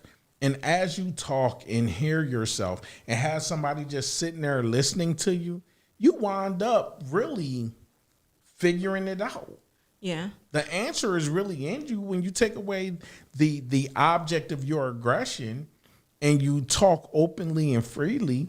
A lot of times you come to a realization. But listening is a good thing. It's very therapeutic, because sometimes we talk so much that we don't know what we're saying. You know what I mean? And then we talk and people just want to talk to be heard. But listening is a very valuable tool in therapy and just in life. And people go to therapy. They just don't go to the actual therapist that is licensed. They go to street therapy. You know, so they go to therapy, they have therapy, but they go to street therapy and they get the opinion that they desire. Nobody's going to go to somebody that wants to hold them accountable when they want to feel like they need to be vindicated. And if you have to always question the ulterior motives or think your partner has ulterior motives, you really need to really reevaluate your relationship. Because why would you be in a relationship with someone who you think has ulterior motives and doesn't have your best interests at hand? Yeah, it's weird to be with somebody who you think is plotting. But I love him. You know what I mean? Like, I know he does this, but I love him. I love her to death. She's probably poisoning my food, but I love her. Right. You know, it's You know? like, what? Like, where does that, who does that? On what continent is this okay? Yeah, and I use listening, but I also use like the, what is it when you regurgitate and say, so what you're saying is, what you just said, Yeah. you love the person who you think is poisoning your food. So it's like, when you hear that, you be like, why you say that? No, that's what you just said. You know, I love him, but I think he's trying to kill me. He's poisoning my food. Like, hear that out loud. Exactly. You know? Hear yourself say it. Hear yourself say that. So this is what you're saying. All they do is sit on the couch and play video games, expect me to do all the work and take care of everything. So basically, it's a lazy bum just sitting on your couch, eating up your food, and you're working hard to take care of someone who's grown. Yeah. Like, that's what They just need to hear it. I'm not saying that, but No, that's what you yes, said. You're saying that. And you know what kills me, though? A lot of times you break something down that way, and you feed it back to somebody, like they don't want to eat it, and they'll do everything they can possibly do to kind of justify. It's like trying to step on a bug that's aware that you're trying to step on. They're going to zigzag. They're going to run in the corners. They're going to do everything they can do to survive. And that's kind of how people are when they justify their bullshit. Right. And then they'll stop talking to you because they don't want to hear what you have to say anymore. They're going to find someone else who's going to be their cheerleader of what, and then co-sign what they say. Yeah, if you want to be a victim, I don't have time. I just don't have time to help you be a victim. If you want to sit up there and be ignorant of things in life, I'm not going to allow you to be ignorant. If I know you don't know something, I'm going to tell you whether you want to hear it or not. You don't like it, don't talk to me. Yeah, one of the downfalls of a lot of people, even prominent reality, whatever, famous people, is they surround themselves by yes men. Like, you need to surround yourself with people who really love you and going to check you. Like, I can't stand Mike, but he's a good friend where he will never bite his tongue. And it's very rare I get a thumbs up, or, you know, I do get it sometimes, or he will say, I'm proud of you. But let me tell you something, I don't want to say 9 times out of 10. I can say there's a higher number of times where his foot is constantly in my back about stuff in love, you know what I mean? Because I don't need people who are around me to tell me, oh, you're doing good all the time. Like, that's for a certain period of time. You know, there's a time and place for all that. But you need people who really know your potential, who really care for you as a friend. And it's like, nah, you need to tighten up on this. You know what I mean? You need to do this. And it's to a point where it's not like I'm telling you what to do. Is I know you got more in you. I know you do better than that. Your slip is showing. You know what I mean? Do better. And you need people who want to see you live your best life for real and not live beneath your potential, and then want to have a sad story about it. Like, it's only a couple of times I can tell he don't want to hear nothing. Like, we not talking about the same thing we did before, like you was talking about before, right? You didn't fix that. That wasn't already fixed. Like, why are we still having this conversation over again? And you need people who won't let you keep rehearsing that same sad story all the time. Again, and it's who you have, who you choose to be in your corner, who you choose to have behind the scenes with you, that are either you choose to self-sabotage yourself. You really choose to self-sabotage yourself. You get a bell for that one. Thank you. When you have just yes people around, you're going to be in the same predicament or worse. In a week, in a month, in a year, it's going to be worse if you don't have people to say that this ain't happening. This ain't right. This is your fault. What part did you play in this? Yeah. You know, you need people to be that mirror to you if you really desire to live your best life, or call bullshit when it's bullshit. Yeah. I don't want to hear that. That's bullshit. No, for real, what happened? You know what I'm saying? Don't give me the sad story, what you think I want to hear. What happened? and let's move from there. But you don't need to surround yourself by yes men. You are self-sabotaging. Yeah. Self-sabotaging. Well, first off, I want to say you ain't gonna be on my show talking about you can't stand me. I have the this mic. is Open Mics Cafe, And my mic is live, open. not Open Diamonds. My mic Cafe is open. Live. My mic So, sounds nice. Anyway, so all I'm saying to you personally is you always got to figure like this. When people love you, you got to ask yourself, what is love? Do you want somebody who's going to constantly coddle you or enable you in your bullshit? Let me tell you something. You say a word around me and you pronounce that word wrong, I'm going to correct you. I'm sorry. If I have the knowledge that that word is wrong, I'm going to correct you. Right. It's just the way it should go. But you know what? I want you to correct me. And I might not like it. Guess what? It feels uncomfortable sometimes. Or you might feel a little embarrassed, or it might be funny. You might bust out laughing, or I might have to say, you know what? I'm going to look that up. I'm not taking your word for it. Let me look it up. Just because Like, you really might be quick. trying to make me look stupid right now. Let's both look it of us up. be smart at the same time. Let's settle this right now. Exactly. But the whole thing is you got to eat that. I try to be careful about the things that I say and the things that I say to people. But you know what? I want people doing the same thing, Right. to me. It's like you got a booger in your nose that don't nobody tell you. And then you go around other people. And I was like, you don't care about me that you was in my face and then let me go do that in front of everything. It's called tough love. Exactly. It's tough Sometimes love. you're going to have to say, get your ass up. And that's exactly, it goes back to what we were saying earlier about being stagnant and stuff. And when I was talking about the perception of, somebody coming to you telling you to sit your ass down, sometimes you just got to say it like that. Sometimes there is no nice way anymore of saying something, because you might have tried to express yourself nicely several times, but they're still spiraling out of control. Right.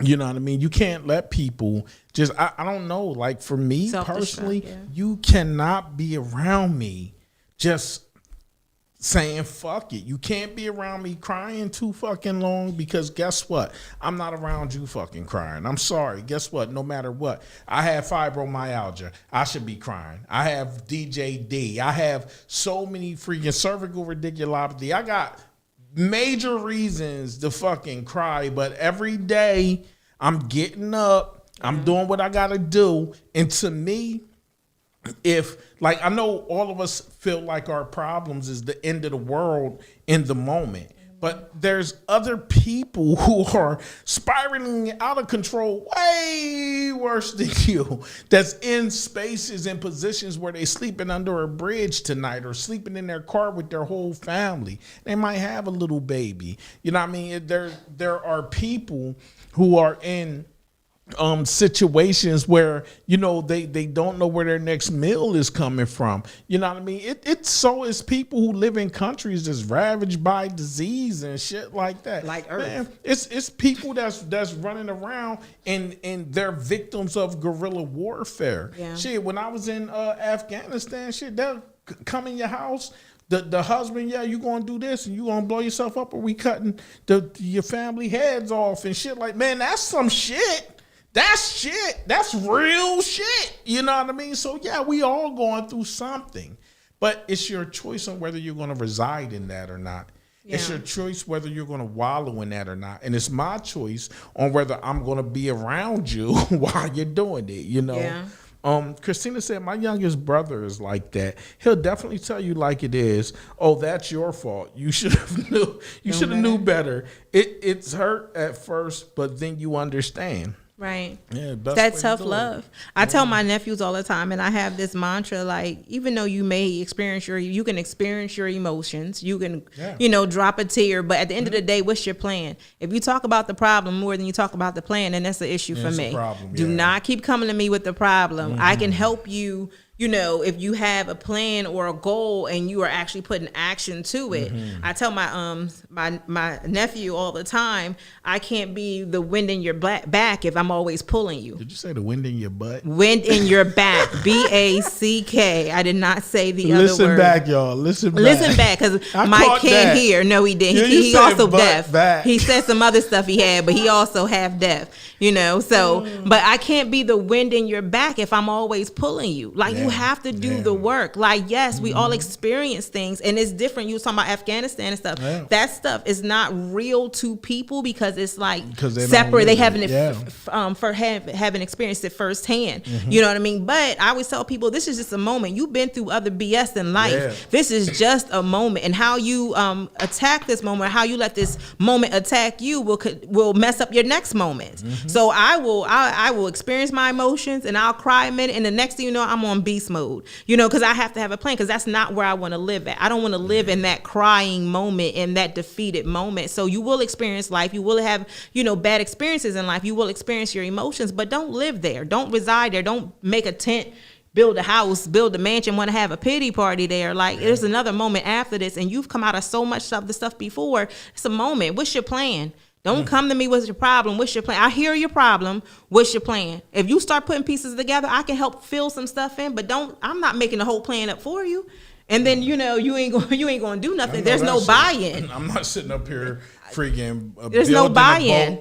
Building a boat, working on a boat, and you just sailing. Got to carry you to the boat, put you in the, I got to row for you. Palm leaf, fan you while I'm rowing, right? No, what's your plan? To say faster. My nephews, I tell them all the time, what's your plan? And they get mad at first, but then when they finally get it, they be like, Auntie, so this happened and this happened, right? And then I had this plan, and this is what and they get so hyped because they have the plan. And it's moving out. It's moving. And I just need help with this little piece to connect. Oh my gosh. It's the best thing. Because but they gotta be in a space to receive that. Yeah. They gotta be in a space to move out on that. That's why I say, potential is like a cuss word to me. You know what I mean? You run around potential. We talk about that all the Potential time. is like nothing. Potential means not a damn thing if ain't nobody doing nothing with it. I can tell you that. You know what? I wanted to tell you too. So we got a camera that we get recorded on, right? While we're doing this. And we both have light shining. And actually the majority of the light is really shining on me when I look at the direction. But you look like you're glowing and I look all drab. That's because I illuminate from the inside out. Oh, God. I don't know what your point was, but I am glowing. I'm trying to figure out, is it because I have a gray shirt on? No, I'm always glowing. You can it's do just a sidebar. That's all. Just sidebar. Right. I'm glowing because I illuminate from the inside out. Jesus. Yeah. Yeah. That's what happens. Oh my God. Anyway, I was just curious because I'm like, wow, this is like really ridiculous. I don't get it. I'm like, go back to what we were talking about. What you want to like? You are hilarious. No, because I just looked like I was drawn in there. But it was like you. If it's goes back to the saying, like if you teach a man to fish.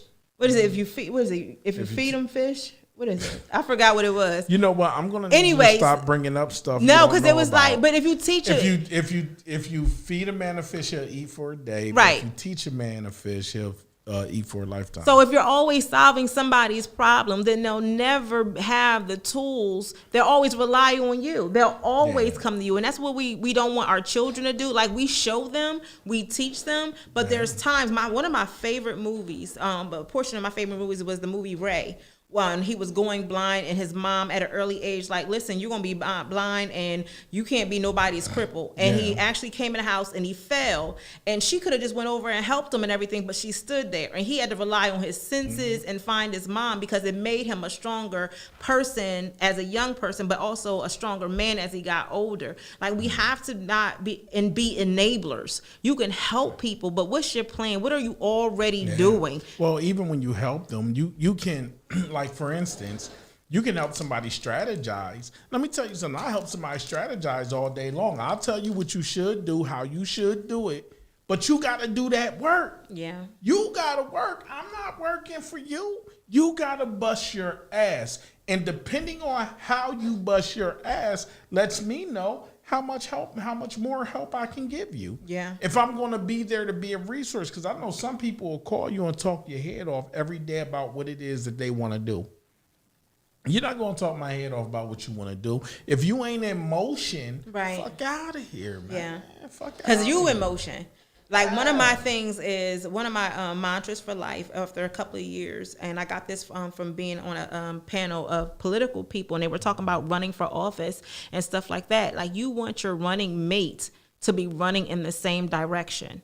Like you want people on the go. Yeah. You don't want people, standing way in the back. And yes, you have cheerleaders and people supporting you and stuff like that. But your running mate, your squad, your pack has to be in motion. You know what I'm saying? As far as you collaborating, the people you surround yourself with, because they're going to be such a weight that they're going to pull you back. Yeah.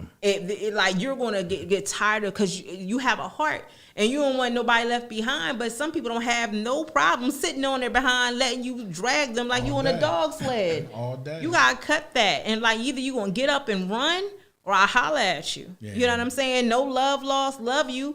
But I got to keep moving. Yeah, no doubt. You got to keep moving. And that goes back to being stagnant, and not just, in intimate relationships, but even in friendships, because people can weigh you down. Let me tell you, want every the best every once in a while, I promise you, I got to weed out my friends. He be trying to cut me out, so I'm permanent. I'm in ink. He ain't cutting me out of Let nothing. me tell you something. When I'm tired, I'm tired. And if all you can ever do is be in a freaking corner, like, man, that takes a toll on people. It does. It truly takes a toll. If you're not actively living, I'm not going to stand next to you and watch you slowly die. I don't feel like that. Like, it's draining. Yeah. And people can become a drain on you. And it's okay, because as we get older, we outgrow people. Yeah. We do. We grow in different directions. And just because I outgrow someone, it doesn't necessarily mean that like I went to a higher level and you're on a lower level. It's just, let's look at it more of as a straight line or as a bell curve.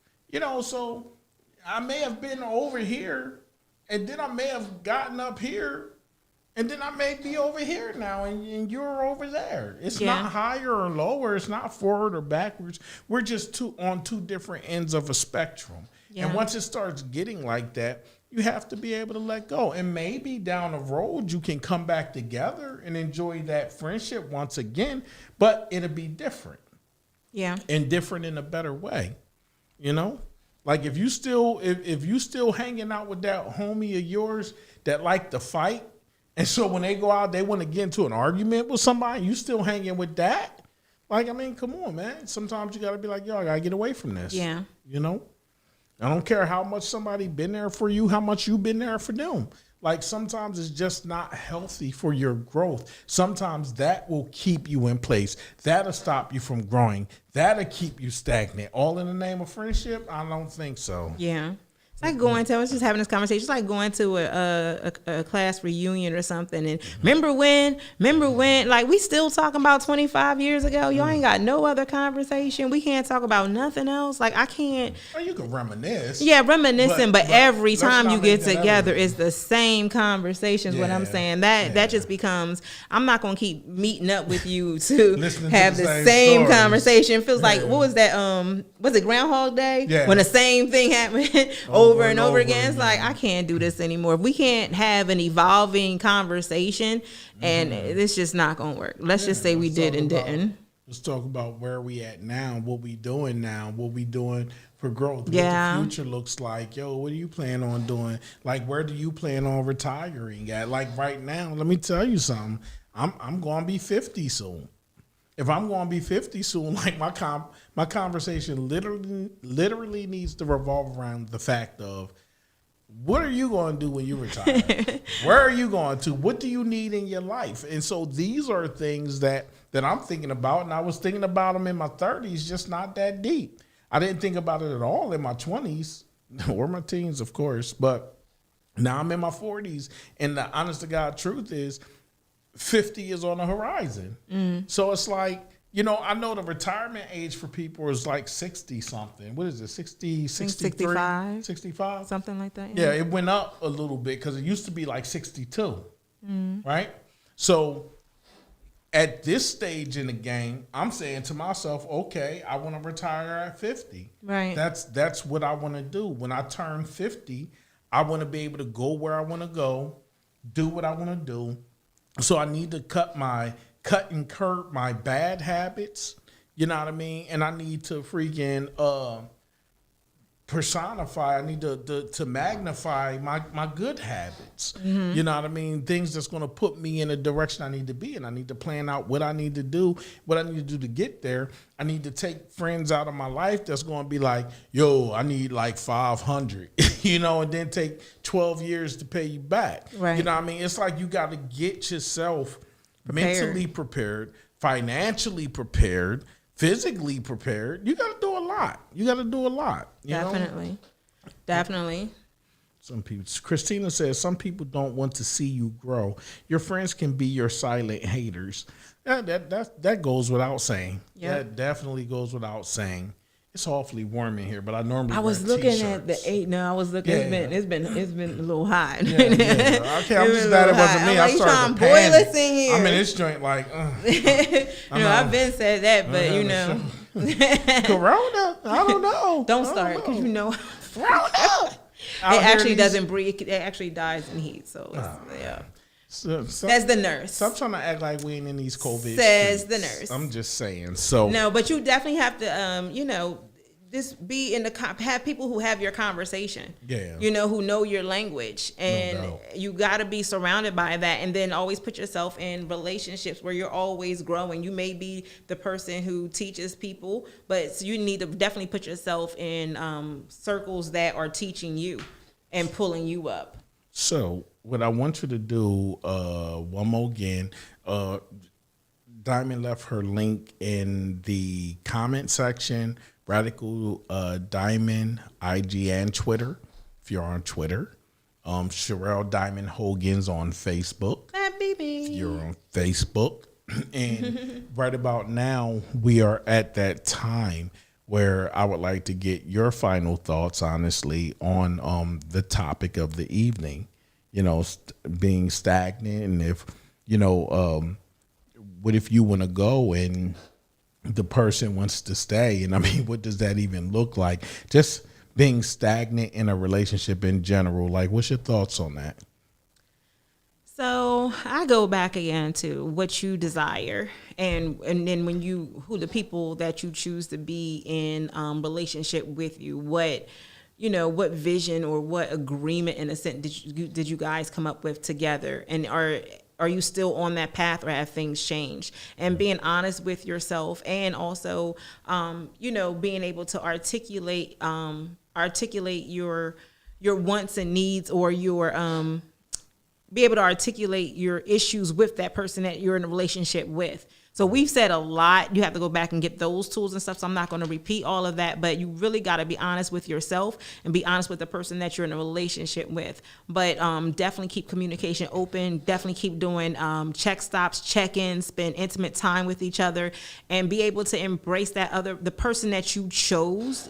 You got to be able to embrace their dream also. It can't be all about you. And you don't want it to be all about them, but you also have to embrace it and see if you're compatible. Because a lot of times it may be a physical compatibility, but is it, in reality, can you really be together, supporting each other and building? Like, what is your real goal? Do you want to build together? Is that their goal? So you really got to be able to take in consideration their wants, their dreams, their needs, their visions. And is it compatible, or are you just good being friends? And be honest with that, and don't block that person from being who they want to be with, and don't block yourself or limit yourself from who you really need to be with on that level that you desire to go to. Some people some people are bed buddies, but are they life-term partners? So you have to really decide with that and be honest with yourself and that person, so that you don't hurt the relationship that you do have and mislabel it as something more than it should be. Well, ding, ding, ding, ding, ding, ding, ding, ding, ding. That's a lot of dings. I know. So anyway, I pretty much look at it this way. Being stagnant in a relationship is almost like death. It just is. You feel like you can't move forward. You feel like you can't go backwards. You know, there is no up or down. It's just here. And every morning to wake up to here and to exist here, it makes you want to be anywhere else but Here. honest to God truth. You can't live your life like that. It does take a mental toll. And if it takes a mental toll, it's going to wind up taking a physical toll. Let me tell you something. We are as we think. Whatever it is that's in your mind, if you start feeling like you're in a prison, you're going to live your life as if you were actually a prisoner. We got to think about those things. Yes, it's important to have communication. It's important to talk to people, tell them how you feel. But the biggest thing to prevent reaching stagnant places is to have that communication open. And you got to start communication from the gate. It needs to be the first thing that you're on top of. Let me tell you something. If you're a person who likes going out, then you need to make that the centerpiece of everything you're talking about in the beginning. It's not to overshadow, you don't like doing dishes, you don't like washing clothes. You know, all of these things are conversations. So maybe we should date until we've had almost every conversation about every scenario we can possibly talk about before we decide we're going to do this together. Yeah. Maybe we should actually take notes during conversations, and we should sit down and have another date where we compare notes and, well, can you answer these questions? Maybe we should put a time limit on it. Let's have like 2 minutes where I'm going to ask you this question about what you said, and you got these 2 minutes to answer. And when they're done, you're done. You know what I mean? Because whatever it is, do what you need to do to get as much information as you could possibly get. And sometimes things sound crazy. I get it. Sometimes it does. But literally, there is no question that's too dumb or too stupid when it concerns you and the rest of your life and your happiness and your growth. Man, you need to ask as much as you can possibly ask, because the expectation once you get into that relationship is this is what it's going to be. Right. For however long it's going to be it. And if you're looking for your relationships to last and to truly last and be impactful, if you're looking for your relationships to have any kind of growth in it, then guess what? You need to talk. It's your responsibility, literally. So if we can communicate in the beginning, maybe, just maybe, we will have a better chance of not reaching a stagnant place in the middle. Or should I say, at the end. You got what I'm saying? And always remember this. Don't just automatically assume that the person that you're in a relationship with, your partner, is sitting up here trying to keep you stagnant. Because sometimes, as Diamond even said earlier, sometimes, honestly, your vision is kind of skewed. You might be looking at somebody like they're trying to hold you back when really all they're trying to do is what's best for you, you know? And we don't want to feel that way. We don't want nobody thinking that they know better for us than us. But guess what? Sometimes people do. You know, I do things sometimes where I'm like, shit, I know I shouldn't be doing this. Mm-hmm. And every once in a while, guess what? It's going to be said to you. But you can't get angry because someone cares enough to try to tell you to care about yourself. Right. We can never be mad at that. And it doesn't mean they're trying to keep you in place or stop you from growing or stop you from experiencing life or being the best that you could possibly be. All it means is that they love you enough to not want to see you hurt. That's all. That is all. So that's pretty much all I can say about that. What I do want to let everybody know is, once again, every Monday from 6 p.m. until it's Word Up with Uncle P and myself. Every Tuesday, 8 p.m. to 10 p.m. Open Mics Cafe Live. I normally have, really good guests and really good conversations. Also, I need y'all to make sure that for your publishing needs that you hit up Radical Publications. You check her out. You know what I mean? Talk to her about her pricing. She does it. She's been doing it for a very long time. And also, if you need a speaker, if you're having an event and you need a speaker, this young lady is a phenomenal speaker.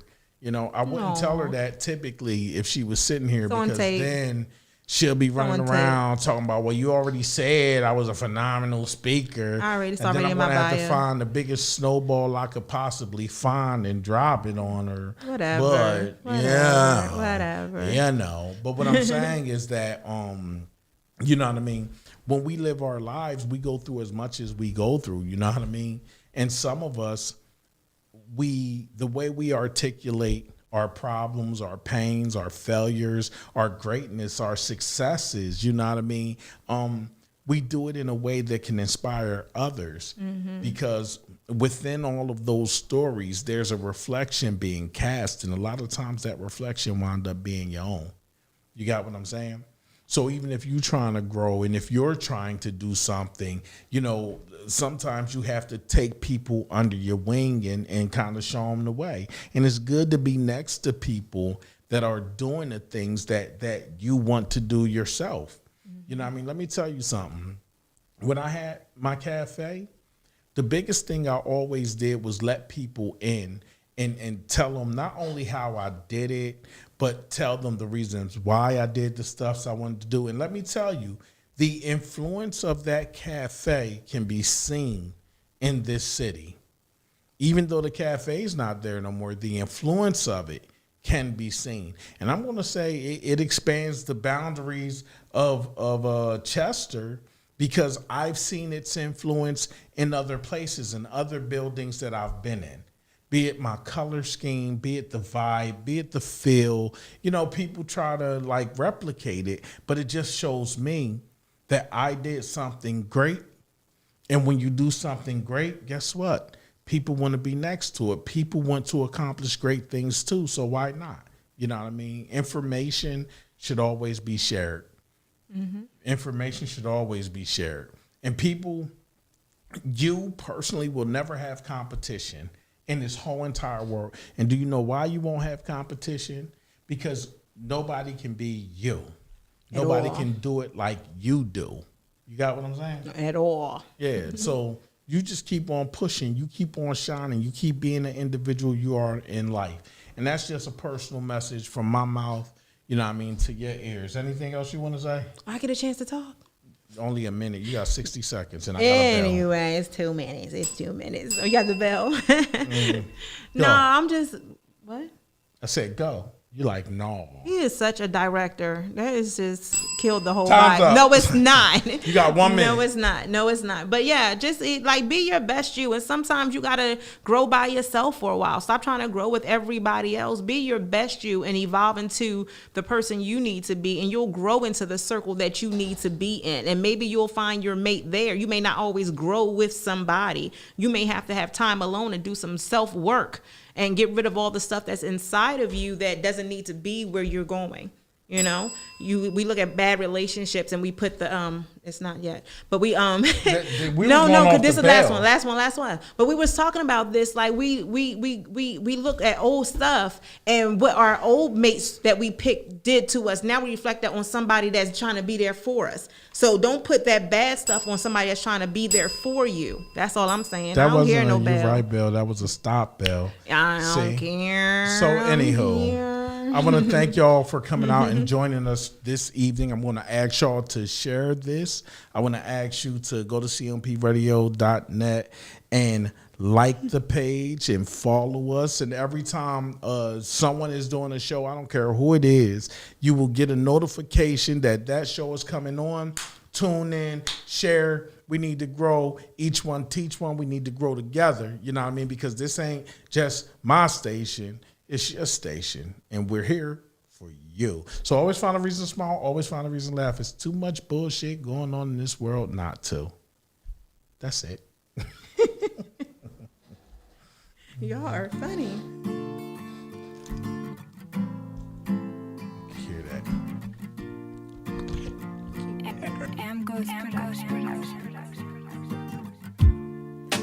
La la la la la la la. La la la la la la la. La la la. Behind me see my tears fall. What's going on, family? It's your boy Uncle Pete, man. Reminding y'all to subscribe to our YouTube channel. Like and follow us on Facebook. There it is. And follow us on our IG. Again, that's subscribe to our YouTube. Like and follow us on Facebook. And follow us on IG. Y'all be safe out there.